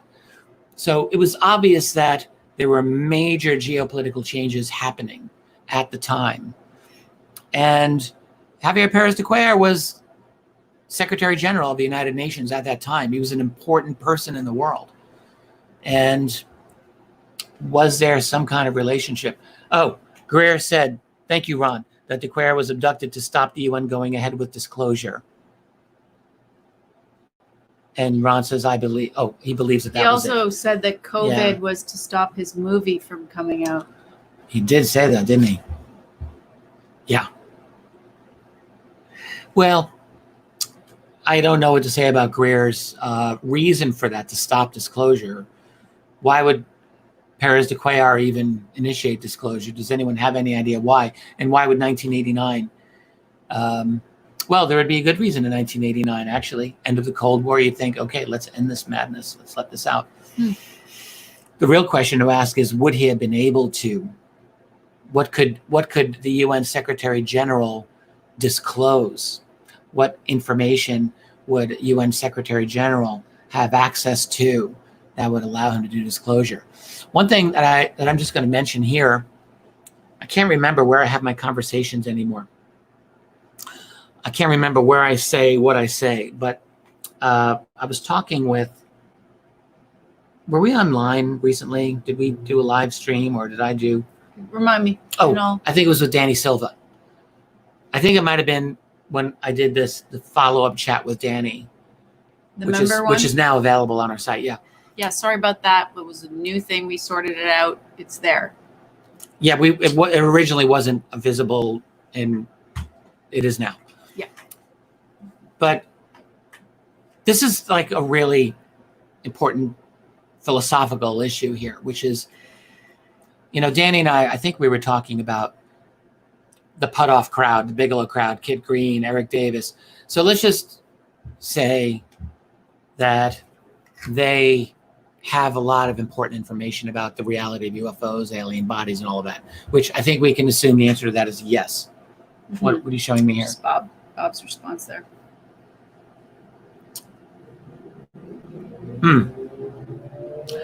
I don't know if that's true. Bob says Javier Pérez de Cuellar was UN Secretary General when the Caribbean government of Grenada, I assume Eric Gary, brought this to the General Assembly. That was 1977, 78. That was a decade earlier. It was de Cuellar, Secretary General that long? Maybe. Wasn't Hoagland's UN lobbying right at that time? I don't remember. David? That's possible. Anyway, this is what I want to say. So I was talking with Danny Silva. I think this was with Danny. So let's say the Bigelow crowd with Putoff and Kit Green and Eric Davis know very important things about this subject. Let's assume they do. And let's say that they would like to unload some important information for disclosure, which I think is actually quite possible. But the question is, can they, without, pardon me saying this, but without getting ton of shit poured on top of them in a way that they cannot defend. Like, do they actually have sufficient proof of what they know? And it's possible that they really don't. It's possible that they don't. And would Javier Perez de Cuellar, as Secretary General of the UN, would he have actual proof rather than just say, I was told this, I was told that? But does he have documents? Does he have evidence? Bob's taking off. Later, Yeah. Bob. Bye, Bob. See you, Bob. Someone Drink. said it's like, yeah, everybody drink our coffee and whatever. Yeah, I know. Bob is like the ultimate name for dude. Bob is like, everyone knows Bob. It's like the ultimate easygoing name that everyone likes. Yeah, someone mentioned earlier, it's like we're all in Cheers, and it's like Norm. Hey, Norm. Yeah. But anyway, so I'm sure Danny and I talked about this, and Cheers. frankly, I was pretty. I said more than I have said in a lot of other contexts about this with Danny, so you can go check that out. But I think the problem that a lot of these people have, I'm segueing to the TTSA crowd, it's pretty obvious that they all confidently know a lot that is important about this subject. And it is also pretty obvious that they have had various types of briefings that have confirmed certain things. But, so what do they do with that information? They're important people, but are they at the highest level? Are they Nobel level? Maybe Puthoff's work might, in a way, his work with Psi, his work with 0 Point, but he doesn't have a Nobel, and it's probably not going to happen. He's a very brilliant scientist with a very distinguished career, but it's still not he's not at the inner circle. I mean, I don't think that he is. I think he's close. Same with people like Kit Green and probably even Eric Davis. So do they have the ability actually to bring proof that would persuade the world and that would silence because there's going to be massive skeptics pouring all over them. And if you're going to do that as a whistleblower, you've got to have a tremendous backbone and a tremendous willingness to withstand a blistering series of attacks that will absolutely be levied against you. And if you don't have the proof, you're just going to wither out there. And they may not have it. And a Secretary General of the UN, this is where I think Greer is just totally wrong. I can't believe that de Cuellar was going to disclose UFOs. What would he really have? Would the Secretary General have it? Well, maybe he would. Maybe he would have something. I don't know. So. Okay, I've got some other things lined up for you, but can we moderate? We kind of go all or nothing here with the, it's like we're going really warm or lower, freezer. If we could just kind of go in the middle. Okay. Thank you. And there we have it. Okay, I just want to talk about something Linda said earlier that was really interesting. Blood type Rh negative factor isn't always what people think. This is when we were talking about experiencers. Blood type negative doesn't go down through family lines like people think. That's really interesting. I didn't quite think about that. Thank you, Linda. A lot of abductees have positive. Thank you, Linda. That's very interesting. Yeah, that's absolutely true. You meet a lot of Rh negative folks there in a lot of the various types of encounter groups, and I'm not saying it's insignificant, but I think we can make more out of it than not. I mean, I don't remember the percentage of Rh negative, but it's not like 1%. It's much higher than that. It's a significant minority of people have Rh negative factor blood. So, okay. Okay, so I have a couple of questions. What's this? Yes, Greg Phillips. Phillips. Yes, I would like to read this one. Okay, go ahead. Greg writes, Richard, in your conversation with Bob, you mentioned you spoke to someone years ago, I think a scientist, who was on a legal panel relating to disclosure. Can you elaborate on that? Yeah. That's actually, you got it pretty much exactly right. So I had a conversation with a scientist who knows a lot about this subject and said to me, I'm going to try to remember everything that I talked about with him in that context. He said to me, he's very careful. So he said something like, as far as I understand, or as far as I know, the topic of disclosure comes up every, I think he said like 5 to 10 years at the highest levels. I think he did say 5 to 10. I think he might have used those words. So it comes up, not every year, but every so often. And he said, I happened to be on a subcommittee exploring this issue. And he said, it was something like, I should ask this person again because I still had to contact him. He said, for some reason, I was on a legal subcommittee to explore the legal implications of disclosure. And I didn't ask him why it was a legal subcommittee, but like my assumption at the time was these are all smart people. Like they all, just because this person is a scientist of some sort doesn't mean that he has no real world experience with legal issues. Mm-hmm. So I think that's probably what happened there. I think more than wanting your area of expertise, they want to know if you're a reliable person, basically is what I think. Mm-hmm. And whether it was an actual formal subcommittee, and a subcommittee of what group, like is this a subcommittee of a group within the United States government? That wasn't necessarily clear to me, that it was a U.S. government subcommittee. I don't know if that was the case. I'm going to make it a point to ask. But anyway, what he said to me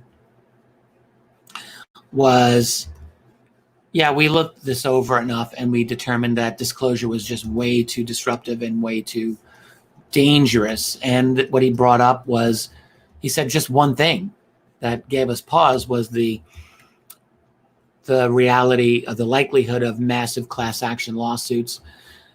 And he didn't even mention like by abductees.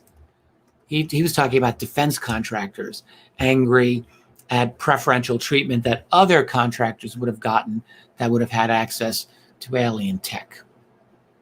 And that would have given them an unfair competitive advantage. So unfair business practices type of thing. And he said that was the main thing that we looked into. So now what would be worthwhile for me to do is to go back to this person and ask them to clarify that. And I think that I will do that. So I'm going to make a note of that on my phone. So there we go. I'm going to do that. Thank you. Good question. And it'll prompt me to, and if I get any genuine follow-up information, I will share everything that I can. Whoops, there. Howdy, Ed. Bob checks Ed's here. out. Hello, Ed. Ed's in the house. Welcome, Ed. When we were talking about the blood types before, Jay was saying Linda Moulton Howe says there are more experiencers that are negative blood types in general, not just Rh negative.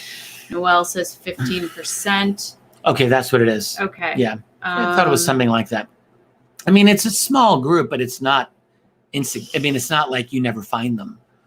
Yeah, they're obviously out there everywhere. Okay, now I like David's statement here.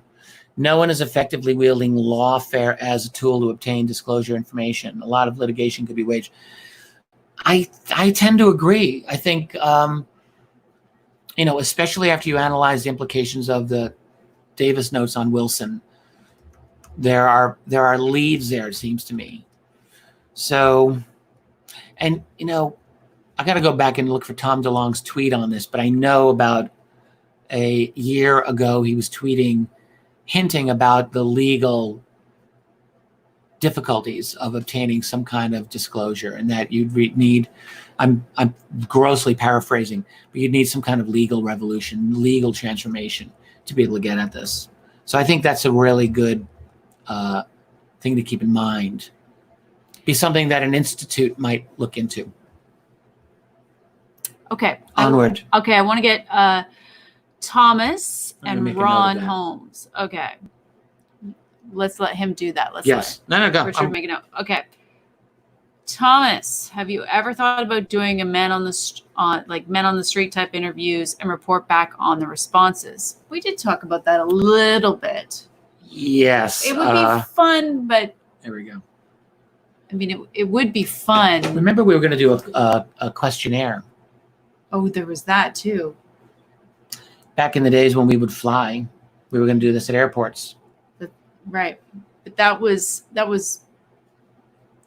beyond experiencers. That was about media. Yeah. That was about media intake of the populations, and then we realized it would be a biased sample. But we were people who would travel, anyhow. but well, what else can you do? Okay, so anyway, back to this question. Can you repeat that? Something I would love to do is have polls on our forum and all over the place, but we would need a polling volunteer. I have these things I just can't. I'd like to reread it. Where is it that you were reading? Thomas, right here. Have you ever thoughts on doing a man in the street interview and report back on? Yeah, ideas on UFOs.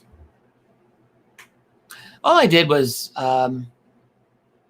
casually, but for 20 years, speak to individuals one-on-one about UFOs when I was meeting with them professionally to write a professional resume for them, which I think a lot of you know I did for a long, long time. It's how I supported myself. Just barely on fumes at times, but I was able to do it.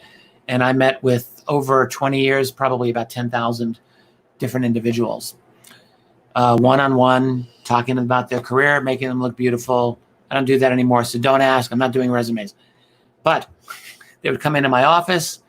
They'd see the wall of books, UFO this, conspiracy that, and many of them would actually volunteer information on UFOs, experiences, sightings. I got hundreds of those. But a lot of times it was just general conversation about UFOs. So I had I feel like I had a good handle on the pulse of the general population about this. And what I learned, honestly, is that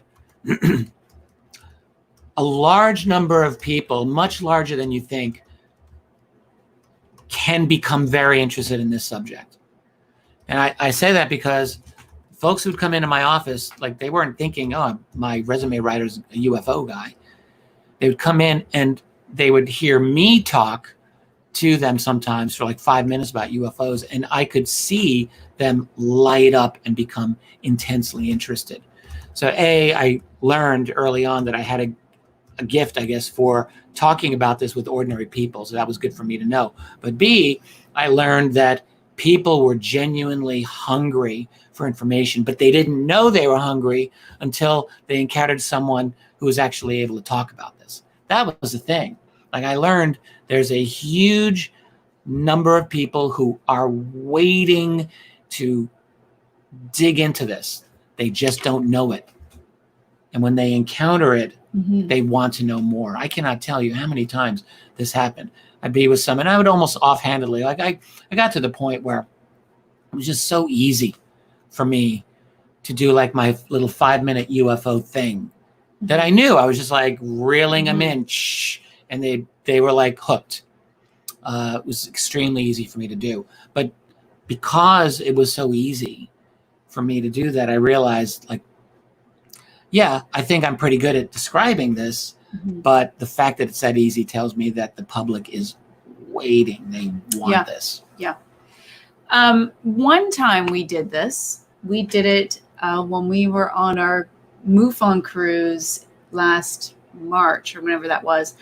And remember, we kind of ambushed our tour guide, and we did an interview on the beach because he saw a USO.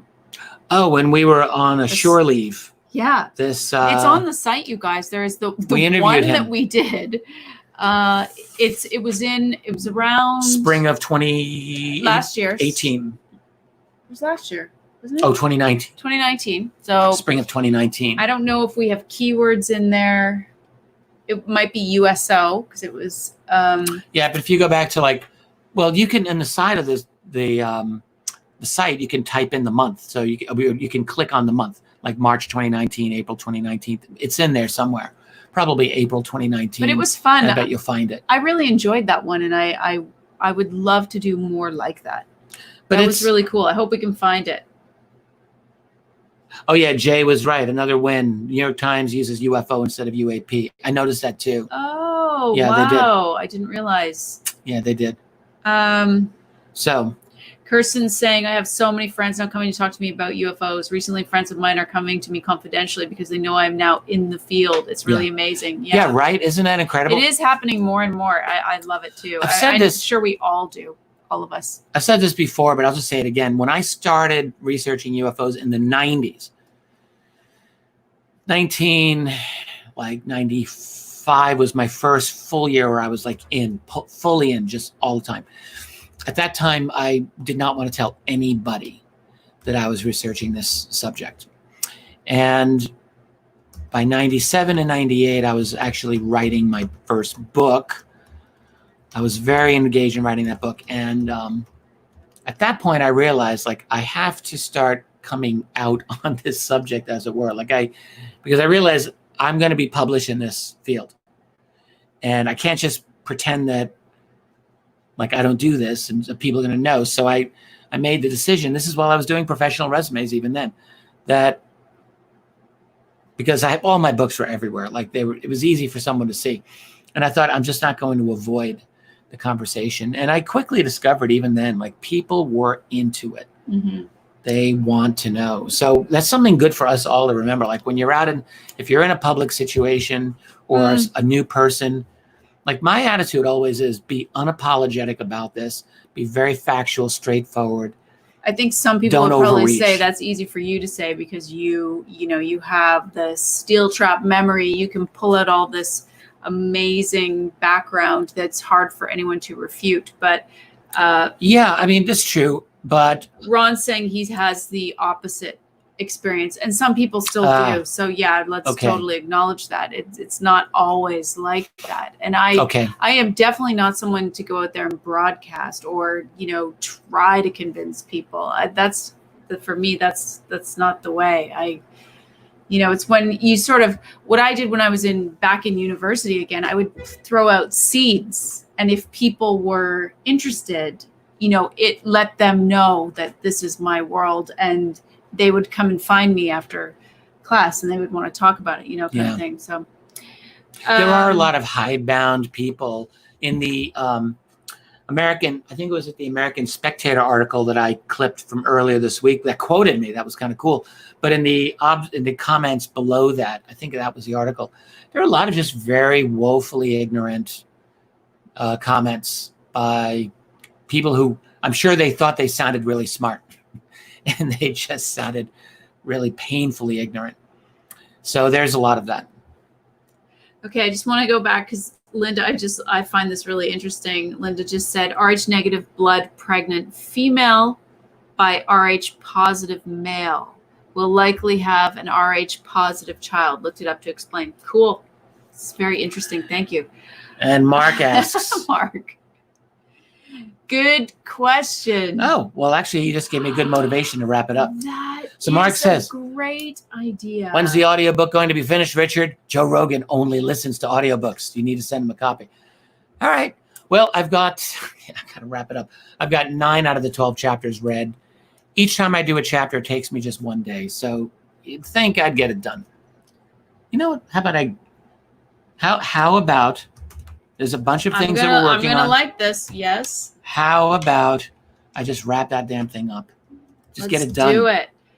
Dawn. Okay. We are all your family. I know a lot of people have been blacklisted. A lot of people are the black sheeps, and that's why we are here.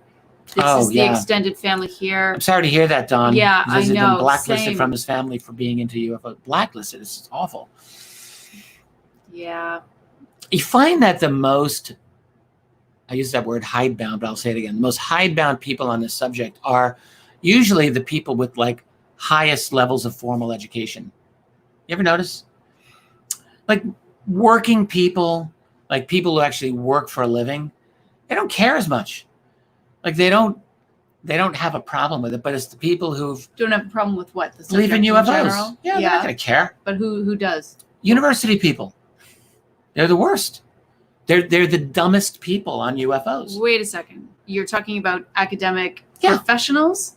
People who tend to have high levels of educational attainment. tend to be the most pig-headed on UFOs. I'll go a little more gentle, but he won't. So No, they are. No, They're absolutely but ridiculous. actually, this was my experience when I had returned to university as Yeah. well. A couple of years ago, I know you guys have, a lot of you have heard the story when I brought in Richard and they were losing their minds and I was getting called in over this. Tracy had a club in her school associated loosely with the Department of Psychology there. And so it wasn't. It was independent. I just used it in the name. I called it Big Sisters of Psychology. There's a whole reason. It was mentorship, but both sexes were allowed in. There was a whole reason for this. So at this point, we're hanging out, cavorting, doing the whole thing, and we're visiting each other. But she thought, hey, how about you come in and speak to my group? And I thought, they sure. actually asked me. So yeah, so I would surprise them sometimes with Richard. And then one time they said, let's plan it. So we put, posters up. Yeah, I got in big trouble for that. She did. I gave a lecture to a very small group of students, really. Mm-hmm. But it was fun. And yeah, the department chair of the psychology department was just losing his mind, pacing outside where I was lecturing. Yeah. And then one of the other heads called me in a couple days later. But, I was unapologetic about it because it's censorship. Like, no way. This was in what, 2018, 2017, something like that? 2017. And the governing parts of the school sided with me. And so. Right. But what an embarrassment. What an absolute embarrassment by academicians to be so ridiculously just small-minded and kind of stupid about this. Now, at least we've had some level of vindication from the establishment. So maybe they're not quite as ridiculous on this, but I really do believe the people who have highest levels of education, they tend to be the most arrogant. They all assume that they're smarter than everyone else because that's what, they've got all the education. And so they've just given up on the idea that they need to learn about this subject. And they just say the dumbest, most smug, arrogant things imaginable. I've dealt with it for years, so no, I'm not going to sugarcoat it. I find that they are the worst. Chris France. Chris France. So quoted, Chris USO was with us Yucatan. on the cruise, as was Kirsten. That's right. And she has given us the information here. So for people who are watching this, in case you can't see the chat after the fact, USO witness from Yucatan posted March 24th, 2019 on the member site. Bingo. Yeah, was our tour guide. That's right. So yeah, it's a good little interview. It's nice. Chris, and by short. the way, Chris, you were just so awesome to get to know on that trip. You and your husband. Absolutely, the both of you. Yeah, and we saw you really at Congress last year. Yeah, it's always really great to get to know the people on the site. And I know you're getting into the remote viewing stuff. I keep thinking I want to talk to you about that, but I haven't had a chance. So Ed says to me, don't say that about Jeffrey Kripal. Sure, I know there's exceptions. There are definitely academic exceptions. Except Bob. Yeah, thanks, Linda. That's right. Bob doesn't. He's an adjunct at a school, but that's not his primary life. I mean, either. and of course, it's not everybody. Hey, right. Metastrange from Wikipedia: 40 billion Earth-sized planets orbiting the habitable zones of sun-like stars and red dwarfs in the Milky Way. 11 billion of which may be orbiting sun-like stars. That's extraordinary. That's higher than the human population of Earth. It. So. Okay, let me just check if I had. Every now and then, I'm sure we all have this. We'll have a moment when we're looking out at the sky and we wonder about extraterrestrial life. I had this a few years ago, and it wasn't about UFOs. It was about ET life on other planets. It's a different kind of a thought. And it occurred to me that I didn't have that number, but I knew, there's lots and lots and lots of Earth-like planets around sun-like stars right now, and that there had to be a substantial number of intelligent societies that had developed. Had to be. Even if it's a dozen. I wondered, what are they like? They must have societies. They must have some kind of intellectual life going on. What is that life like? It would be wonderful to learn something about that. Just want to if we ever get a chance. Just want to say hi to 5D too. I think we've got almost everybody who's here. What's this thing about editing in Mark H? Yeah. What's I was that just all asking about? Kirsten, what are we talking about with the editing? Jim and Mark H are talking about editing. Proofreading what? I don't know. I'm trying to catch up to everybody what we were talking about. I'm actually going to put together a little booklet version of the 2 lectures I gave last June 6th for the conference, the online conference. So if you missed that, you'll get to read about it in book form. I'll have it. I want to get that done soon. I had my daughter actually transcribed my Alien Agendas lecture, and I'm looking to get the other one transcribed. So, Mark, they were talking about your audiobook. Oh, well, editing my audio. You mean audiobook? listen to it? Okay, well, we can talk about that. So Don H says, and hey, my daughter says, if UFOs are real, then why is the subject not all over social media? I know. There you go. To answer that question requires a very extensive education process. Like, that's the thing that you find out about this, right? Someone said the UFO subject is a steep learning curve. I can't remember who said that, but it's absolutely George true. Knapp did. Was George? Yep. So, man, He's that's right. totally true. Like, when I started this subject, I was in my 30s, and I thought I was really well educated. I thought I was ahead of the curve. And then I realized, like, the most unsettling thing for me at that time. So I was how old? 30. I was 32 when I first really got into it. 32, 33 when I started really collecting methodically. And I was well educated at that time, and I was ahead of the curve in a lot of things. So, but the most unsettling thing was, you want this? Yeah, I want to bring you up to date here because you're way. Can you just scroll down to the bottom? Scroll. There you go. Okay, go. The most unsettling thing was that I had missed out on a huge portion of our world, because if UFOs were real, which I was convinced now that they were, then what did that say about all the history books that I ever read, and why was it not listed in any of them? And I had to answer that question. It wasn't just simply trying to learn the truth about UFOs. It was trying to learn the truth about the whole glaring failure of our society and our intellectual culture, which I thought I wanted to be part of. And why had they missed all of this so woefully?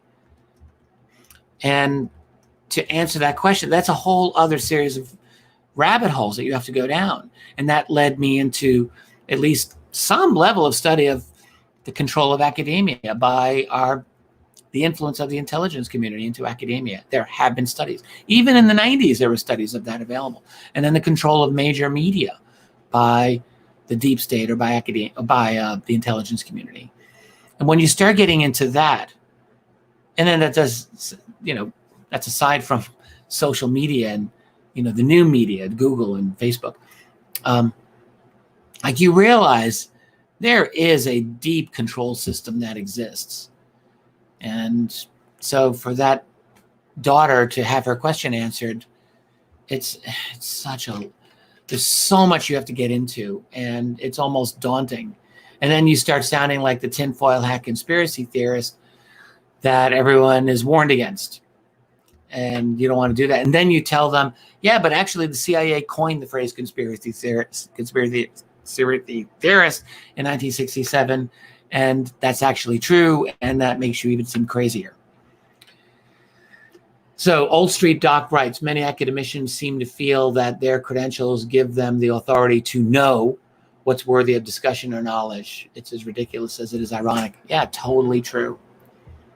And then, my own sojourn, which lasted for 15 years in that world, from ages basically 18 to 33, I was there almost without break. I had a 2-year break. There's a lot of brilliant people in academia, and there's also a lot of very mediocre people as well. Like, there's a lot of people who teach in that university field who are not that impressive. They're just not. Like, you think they're all brilliant. They're not all brilliant. They're just not. So what else do we have here? Technomage says Quackademia. Yeah. Okay. Forgive me. We should because there wrap it are up so at many good questions. 3 Yes, hours, by the way. Sherry, I promised. Can we? 3 hours? Oh my gosh. Yes, I have to get back to work. She's got her presentation she wants to wrap up. Sherry, where did you go? She was talking about, she had a question about prehistory when you were studying prehistory. I which love questions he about does prehistory. love. That's why I need to. So let's find it. I'm working on it. If you Sherry, paste where it, are Sherry, you? I've got it open here, Oh, and I'll take it right to the where did I bottom. put it? But if Tracy finds it Let's first, see. then See which one of us gets it first. well, I'm not going to scroll. I'm just going to either wait for her You to. don't. There we go. Got it. Here we go. Richard, you said a while back, probably more than a year ago, that you become interested in prehistory, as in pre-recorded history. Mhm. Can you elaborate? Were you looking at ancient civilizations? Okay, so that's actually a nice open-ended question. So thank you. Well, so one thing to keep in mind is I actually am an avid reader of ancient history. A lot of people don't always know this. So because I don't talk about ancient aliens a lot, but I am an extremely Oh my gosh. avid reader of ancient history. He will read it if he can all night long. Yeah, if sometimes he wakes I do. up in the middle of the night, you know how we wake up on 90-minute sleep cycles? We all do. Our temperature rises and will come closer to the surface. Whenever I do, he's reading. He's reading his ancient history. So Yeah, it's my escape. You have to understand, like our world is so insane, UFO world I would and say the it's outside more like UFO an world. obsession as well. I mean, in a good, positive way. Well, you know? it's still it's not an escape because there's things that I learned. There's a Ray Stanford question in there I want to answer later. I was just pointing out the Yeah. exact same one. But anyway, so I'm fascinated by ancient history, and that includes prehistory as well. So human origins has interested me for decades and decades and decades. So yeah, I'm very, very engaged in that. So the thing that got me re-engaged in prehistory, there were a couple of things that actually triggered it. I'm going to use that word. One was my interview with Gordon White, which I just recently posted a short clip of part of that interview, edited by, I think Kirsten found those timestamps, by the way. Gordon White's really an interesting guy. Yeah, and we did, I put up a clip that we talked about on the Dogon. There are a bunch of clips that we could have used. Gordon White interested me because he talked about how human prehistory brain sizes actually were larger than our brains are today. He kind of mentioned that in passing. And I'd heard this actually, but I didn't really know a whole lot of detail. And Gordon had this very interesting theory that I'd never heard before, that our prehistoric ancestors, instead of thinking that they had direct physical interaction with ancient aliens, he said, isn't it more logical that people like the Dogon or other civilizations were getting a psychic link to other intelligences? And he said, like our brains actually, without any EM interference on Earth back then, it actually might have been a lot easier. Mm-hmm. And with brains that were larger than Mm-hmm. ours, which they Mm-hmm. definitely were. So that got me started. And then I read a book, and I actually recommend this to anyone who's interested, called Against the Grain by an author named James C. Scott. And he's a current academician, and I believe he is at Yale, if I'm not mistaken, and he's an anthropologist. But he is he is deeply engaged in human prehistory. So pre-Sumerian society in the Near East. You looking for something here? It's to do with your question. Sherry was just asking some questions, and it made me think about my own studies of the Minoans. She was wondering about your favorite civilizations. Oh, well, but you can get back to that. Minoans are fascinating. They are. They're not prehistory. Well, they were pre-writing, I guess you could say. They wrote a script that we can't decipher. But this guy, Scott, was talking about like 10,000 years ago, the dawn of sedentary agriculture and that whole society. And long story short, it's fascinating. And what he pointed out too is that it's funny, like he starts out by basically arguing that human civilization from agriculture onward has been one big mistake. And when I first read that in his book, I thought, yeah, only by an ivory tower academician could you say such a stupid thing. Like, we've all lived in human civilization for the last 10,000 years. That's like the wheel, writing, every single invention. It's like, that's a mistake. But as you read his book, you actually find yourself nodding and like, oh yeah, wow, he makes a really good point here, makes a good point here. And really what he says is that physiologically, biologically, we have devolved dramatically in 10,000 years, which I think that's probably undeniable when you go through his argument. And in terms of just being happy, are we happier than our prehistorical ancestors? Well, not necessarily. Not necessarily. It's actually a really cool book, and it's my favorite current book on human prehistory. There's another book that I haven't yet read called After the Ice Age, and I would like to dive into that one as well at some point. So, I don't know if that really answers the question, but one of the things about prehistory is, like, I'm very interested in finding out, is there room for a lost civilization in our prehistory? Like, that's really a question you ask.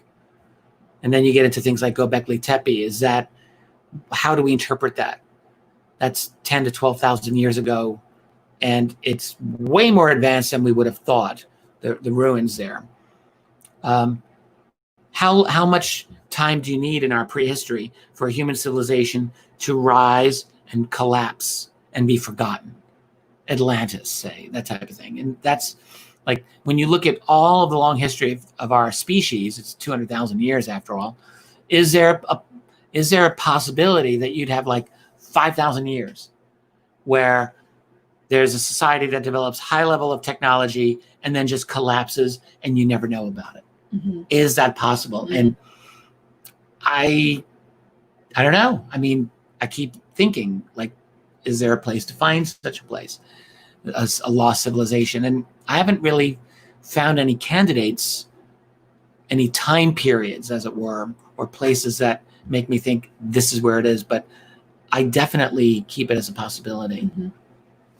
I don't want to forget about Ray Stanford. Anything else here? No. Just wrapping up with Sherry. I'm just giving you one of her comments here. There's so many earthworks scattered across the Americas. They seem to imply an advanced astronomical knowledge.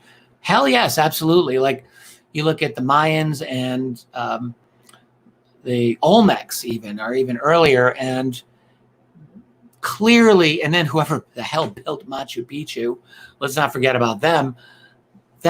There are some seriously interesting unsolved mysteries there about advanced knowledge. Machu Picchu, from the little that I know, I'm sure there's people like Graham there who know it better than I do. Marcus is bringing up Graham Hancock's work. It's fascinating. Well, Graham's interesting. Fingerprints of the Gods was something that I read before I published anything on UFOs, and I thought, wow, this is an amazing book. I'm not really persuaded by his take on the Piri Reis map, but I think that a lot of Graham's other work in that book and subsequently is fascinating indeed. So. Yeah. I'm just going to add this. Ron said the fascinating thing is, Richard, they buried it to protect it. It was a time capsule. Yeah, Göbekli Tepe. Yeah, it was intentionally buried. Yeah. As far as we can tell, it really seems like that. And they've completed the burial process, it seems, not long before the beginnings of ancient Sumer. So I think the burial process at Göbekli Tepe was like either 8,000 BC or 8,000 years ago, and I can't remember which. It's fascinating. Like, and unfortunately, that region now is filled with Islamic State, Al Qaeda, Turkish military, U.S. military, Syrian military, all along that region, and it's just it's impossible right now for good archaeology to investigate that. Jennifer Mimon said, my husband is from the Middle East. He says they are told stories when they were kids about giants with red hair, and there are huge graves. There are huge wow, graves. That's interesting. I don't think and that he rings doesn't a bell. believe in any of this other stuff. That's fascinating. Right. It's an amazing thing when you think someone just mentioned the lack of writing and no records. You realize we human beings in this form, genetic form as Homo sapiens sapiens, as Linda always likes to say, that is technically what we are. We are Homo sapiens sapiens. We have existed in this biological form for at least 200,000 years.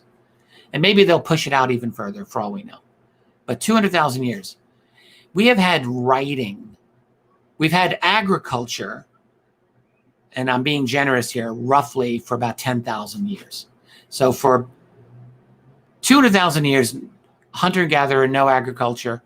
Last 10,000 years, we've had sedentary agriculture where people have settled down and grown crops and also raised animals. All right? Really all around the same time.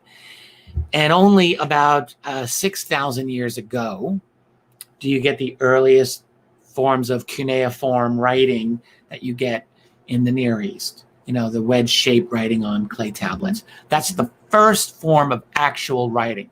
Yeah, there are some markings on bones and markings of the phases of the moon that are a little earlier. But basically, it's just 6,000 years ago. That's when we started writing. That's it. Mm-hmm. Before that, we have no written stories for all of that period of our history. It's unbelievable. Just, by the way, I was just reading, I read one of my ancient histories, the history of Cleopatra, the Egyptian queen, of course. Oh, yeah, those stories are amazing. By a 19th century historian that I just love, a guy named Jacob Abbott. His books are all free. You can download them to your Kindle. He's great. I love Abbott. So I thought, he's got this one on Cleopatra. Awesome to read. We should do an off the cuff on that. It will be a long off the cuff, but you will love it. I totally love these stories. Even if you're not into it, you will end up being into it because the story is so good. Oh, well, Abbott's great because he really gives you like the visceral history that you actually don't get anymore. Like those types of histories are gone. But what you find is, the Ptolemaic dynasty that she was part of were just the most debauched, disgusting, like horrible, horrific people. But the thing about this that I wanted to mention is the Library of Alexandria. So Alexandria was a creation of Alexander the Great. The thing you have to understand about Egypt that I didn't fully appreciate until I read this. Egypt was a very isolated civilization. So on one side, you've got desert. On the other side, you've got desert. As you go south, you get into, mountains, and that's kind of remote as well. And then north, you'd think, well, what about the Nile Delta? And the problem with that is that's also quite isolated because there were no harbors. There were no suitable harbors that led from the Nile Delta, where it spreads out like fingers, right? As you get to the North Shore, into the Mediterranean. It's all sand because the power of the Nile is running up against the Mediterranean Sea, and all that sand created these impenetrable sand dunes and sandbars so that ships could not ever really dock at the Nile, at the mouth of the Nile. And the Egyptian boats were suitable for the Nile, but they were not suitable for the Mediterranean either. So they were not, and they had no harbor there. And so Egypt was this beautiful, fertile valley that was extremely cut off from the whole rest of the world. I mean, really effectively. So what Alexander the Great did was he said, we could actually dig out this area here and we could make a suitable harbor for ships that could come in from the Mediterranean. And they did it. So this is like, 330 BC or around that time. So, Egypt's history had been for thousands of years before that. And here comes Alexander, and he's like, here, we got a harbor now. And we're going to build a city, and we're going to call it Alexandria. And it was almost instantly the hub of commerce in the world, like right out of the gate. It was incredible. And one of the amazing things about it was it became an intellectual hub for the whole Mediterranean civilization, and they built the library. And this is an amazing thing. the Ptolemaic dynasty, as horrible as they were in their personal lives, did cultivate this library. And they made it a point to, for all of the chief librarians, they went around the world and would get original manuscripts, and they would make sure that they would leave copies with the original, but they actually got the originals themselves, and they created. So by the time Julius Caesar came to Alexandria, he was at the conclusion of his civil war with Pompey, and that's a whole other story. He's in Rome, he's in Alexandria, and he gets involved in the dynastic struggles between Cleopatra and her siblings. And her brother comes in with this huge army. And long story short, the library at Alexandria accidentally was set fire to. Caesar did not mean to do this, but it happened. And there were something like estimated 700,000 volumes at the time. And more than half of those were destroyed in that particular fire. That was the first great fire of the Library of Alexandria. And I mean, what was lost? Like, oh my God, these treasures of the ancient world. The library got built back up during Cleopatra's reign. And then, I don't know, there were probably intermediary problems that happened, but then it was in the Christian era, as you get into the late 4th century, that the library was totally ultra trashed. And there was, like, as far as I understand, nothing that remained, or maybe it was scattered. Some of it might have gone to Constantinople, which had its own trashing in the Fourth Crusade in like 1204, 1205. And, it's rumored that the Piri-Reis map was from that library at Constantinople, and that maybe that was from Alexandria, for all we know. Some of that stuff was retained, but a lot of it was just lost. Like so much of our heritage of the ancient world was just completely lost. First, in the unfortunate accidental burning by where Julius Caesar was when he was there, and then the deliberate burning in I think it was 394, 395, around that time, when the whole Roman Empire was just coming to an end. So anyway. We're going to have to wrap this up. Oh, there was just a little bit of banter about drunk history of Cleopatra. Drunk history. We could do that.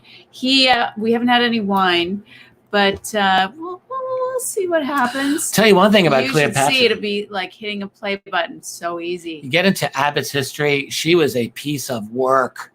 She and Mark Antony totally deserved each other because they were each a little more psycho than the other. Yes, Sonia said, didn't she marry her brother?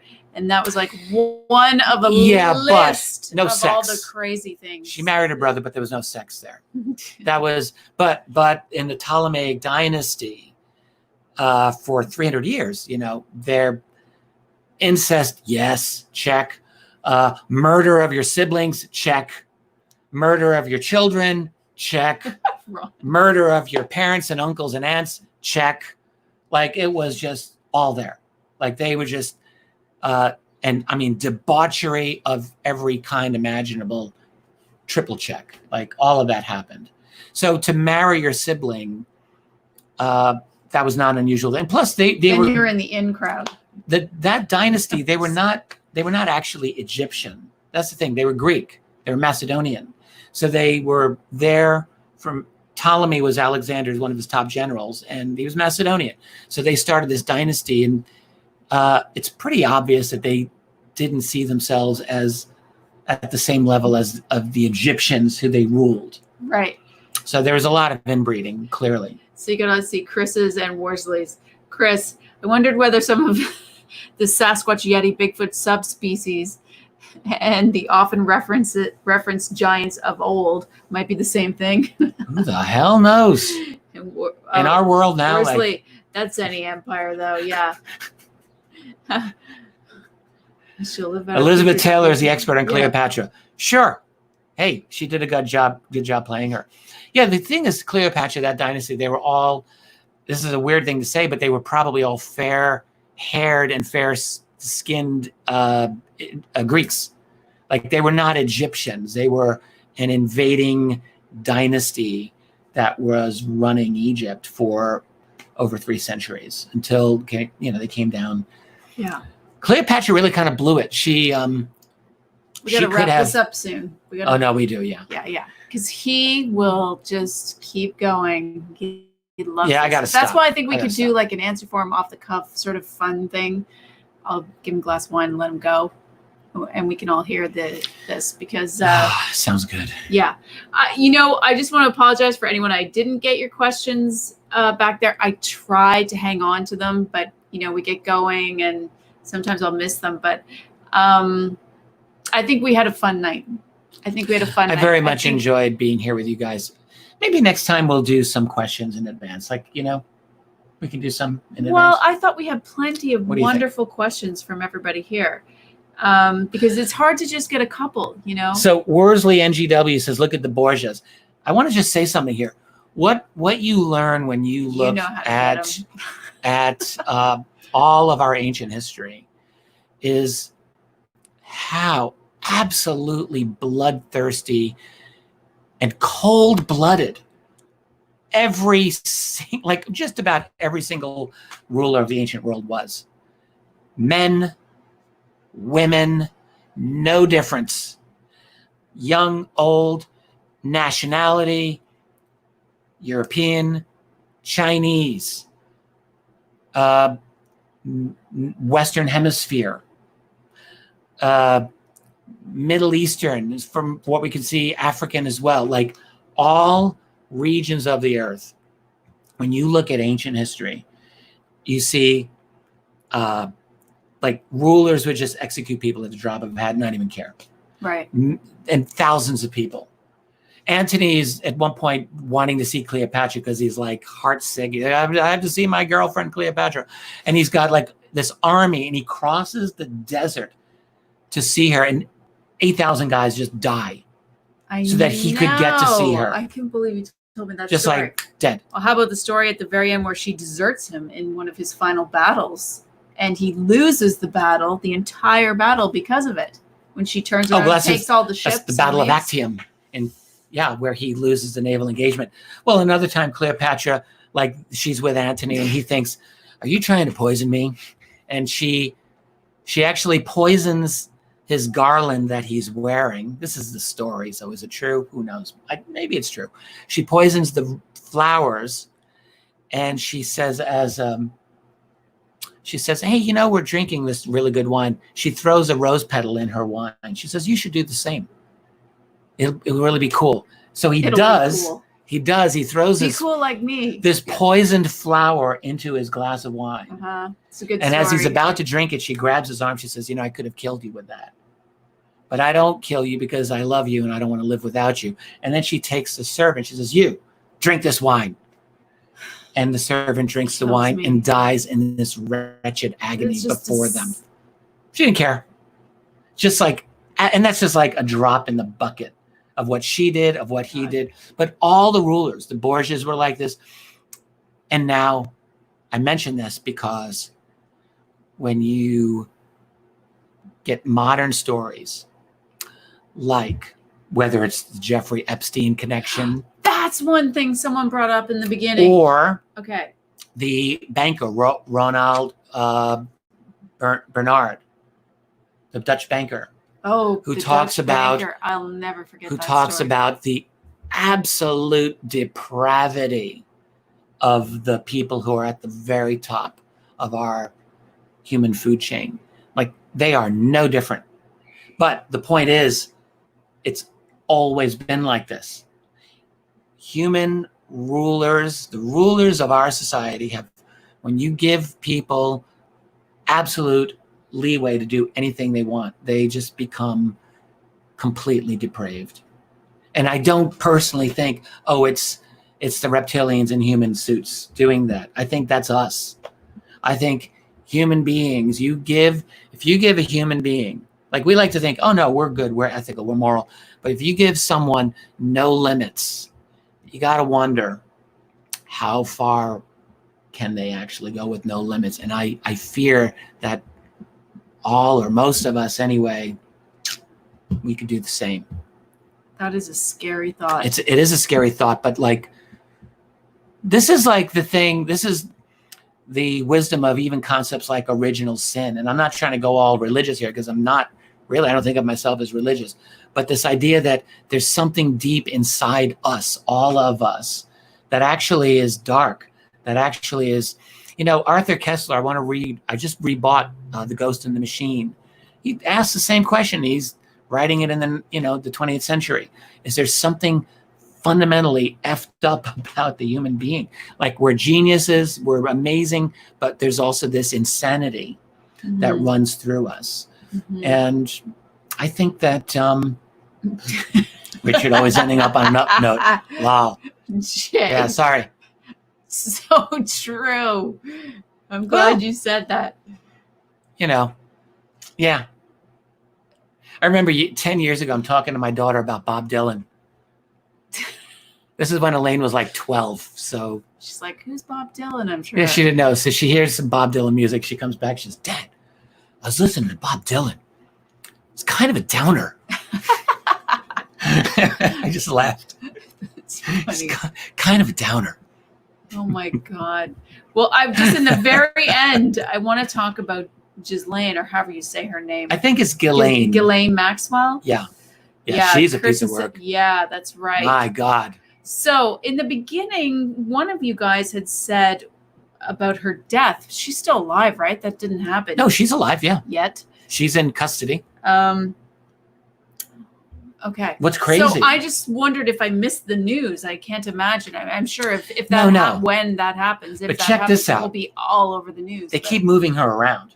Yeah. So because what's the latest? Well, this is like the really crazy thing. So like everyone knows Epstein was murdered. All right. Like, obviously the man was killed, but the official establishment cannot admit this.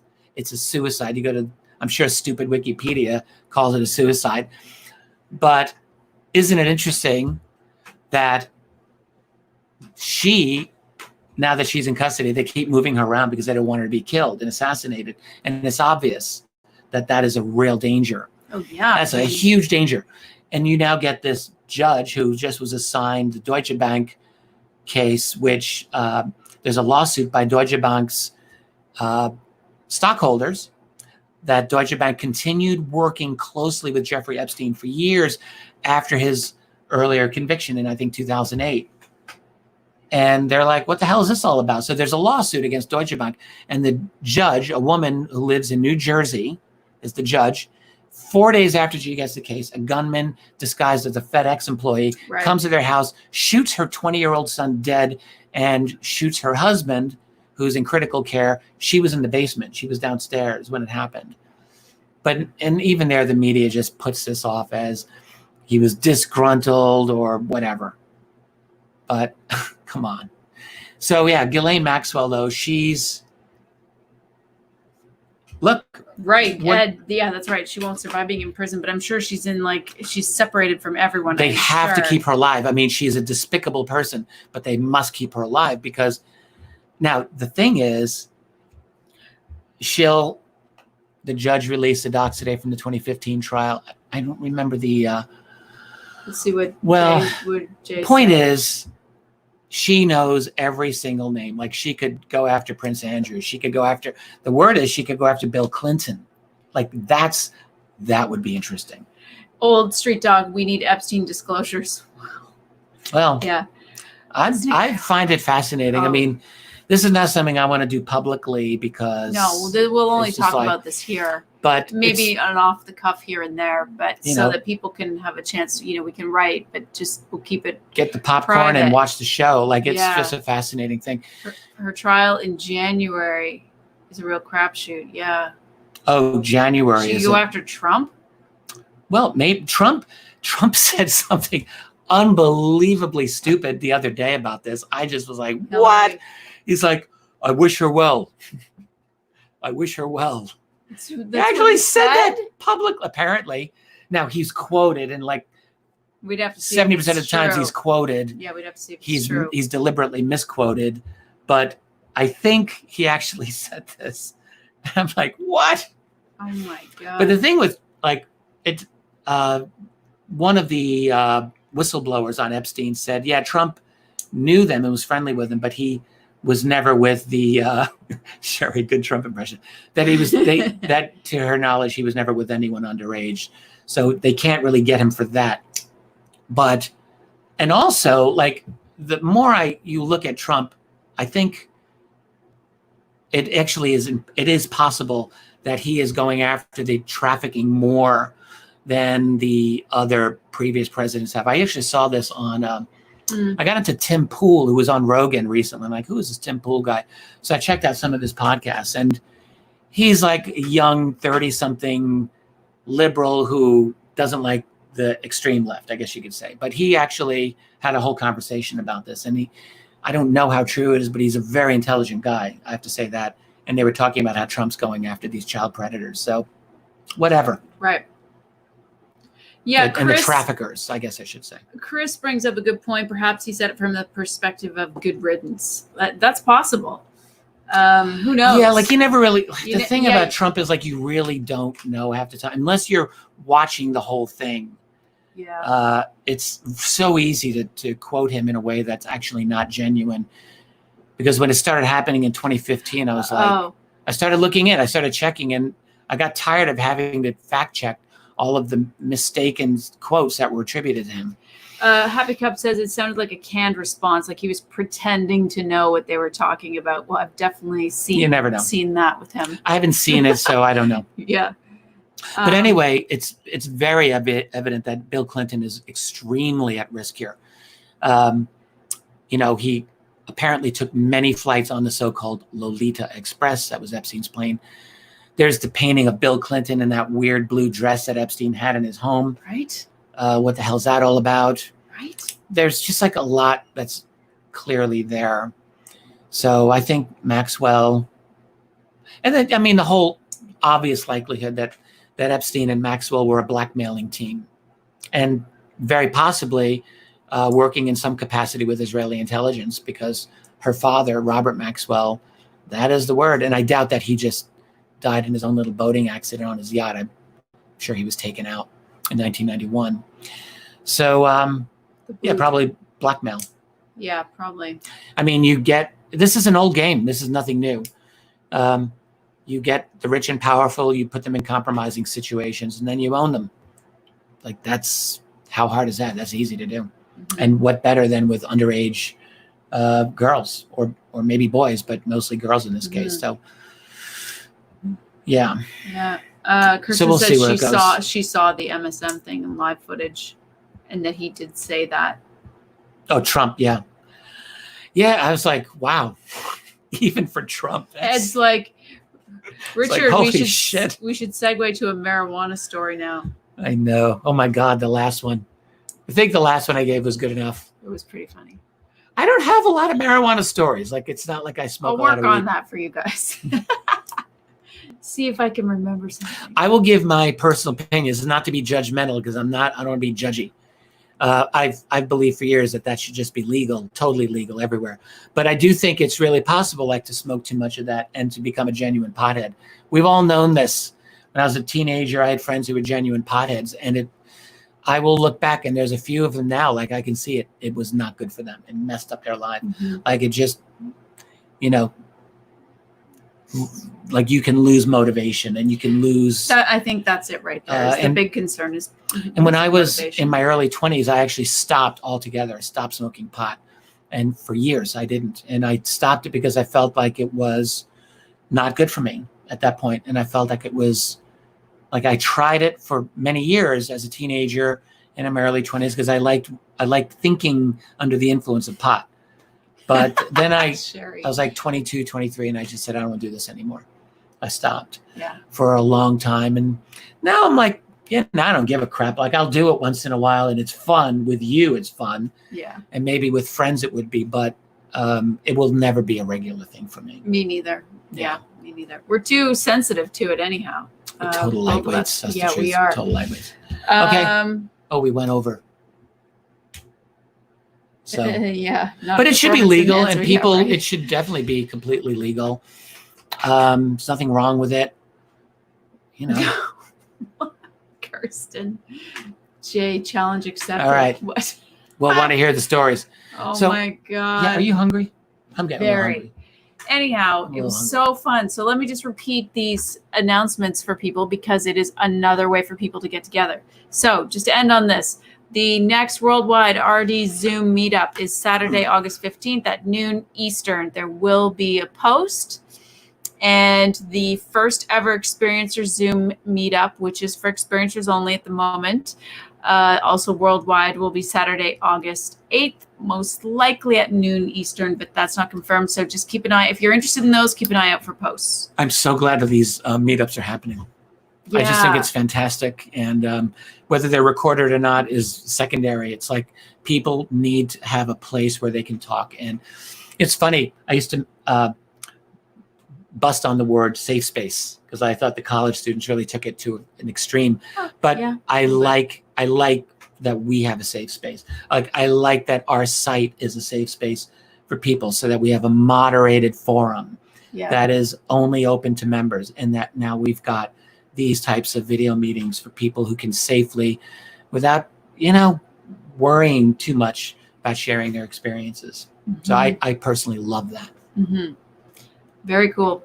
And I have a conference coming up, but again, it's for very metaphysical people. It's I think it's a 2-day thing, and it's like crazy. Very metaphysical. Just kidding. So, but I'm doing a lecture, and again, it's a little bit about it's my lecture. The Final Frontier is in here, but it's a bit evolved past that. So yeah, we'll definitely post it so people can check it out. Yeah. Yeah. And by the way, all of Tracy's lectures are great, and this one, she's got some new things in there that are definitely nice. I do. I really like where you're going with this. Thank you. Yeah, I do too. Yeah. It will keep evolving because I just think for me it's an important topic. So, Kirsten says, "Aren't you the headliner for the conference, Tracy?" It is true. She's the keynote speaker. Kirsten, yes. Yes, I am. You'll never brag on your behalf, but we will brag on your behalf when the need is there. Okay. Well, as long as it goes well, can we just tell people after the fact? That would be great. It's an online conference, actually. So we will post a link to it. But the people who are not into metaphysics will be just, whoa, a little shocked by it. But metaphysics is my background because, experiences have been happening to me for a long time. I don't talk about it a lot here, but I've studied it and been into things very deeply for a long time. So I've got a few things we can talk about. But anyhow, this is so fun. I love doing this with you guys. We, of course, went an hour and 15 over. I want to say one more pot thing here. Okay. Oh, okay. So when we were in Hawaii, we were introduced to the pot pen. Remember that? Yes. The pen. Yes. We were like, wow, this is really awesome. Yes. This is the best. And we were like, we should get it. And then we thought we shouldn't get it. Yeah, we shouldn't get it. We shouldn't get it. So we have not gotten one. Yeah. We have not done that. Yeah. Because I think, no. Yeah, sure. It's oh, here he goes. I really liked it. I know. It was a pretty good pen. I mean, like everybody, someone said it, it's not exactly a performance enhancer. Yeah, totally agree. No. But every once in a while, it is a nice sort of exploration. And we enjoy it for some psychological exploration in particular. Yeah, actually, yes. Tracy becomes a full-blown crazy genius under the influence. It is something just opens up in me and let's Chris, go. What the heck is a pot pen? Yeah, look it up. We didn't know either. Yeah. So we don't do that. Yeah, right. All right. Don't worry. Shall we? Yes. It's always hard to say goodbye. Yeah. However, I've got the mouse here. Food. I'm hovering over and broadcast. I think we need some Guys, seriously, this is really, really a lot of fun. And the Hangout has a different vibe than the AMA, doesn't it? It's a different kind of a vibe. So The AMA is more business-like. It is. It's like answer the questions. Okay, bang, bang, bang, bang, bang. And, I am gonna and you're in. You are like pressure. I'm going to do David's question that he asked early on as an answer for him. I think that's an excellent question. I want to ponder that and do it right. And Ed knows how to best get you. Look, Steely you Dan just album. like roped him. No problem. Well, I'm going to give you the proper order of Steely Dan albums. Number 1 has to be Asia. There's no other competitor.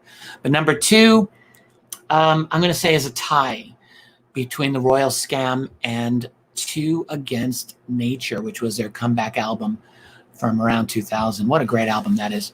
But there's a lot of other great albums that they did. There you go. There Short we go. answer. Okay, I'm sure there'll be lots more things that I'll think of when we're off here that I wish that I told you. But Yeah, it's Asia. Asia's the one. Okay. That's just like absolute top level genius perfection. Like, how do you ever accomplish that? That's an unbelievable. Okay. Anyway, longest goodbye. I know, Kat. Right? We just everyone keep going. have a good one. We will catch you again soon. We'll do this again as soon as we can. We'll let you know. All right. Good night, Bye, everybody. everybody. It was Later. fun.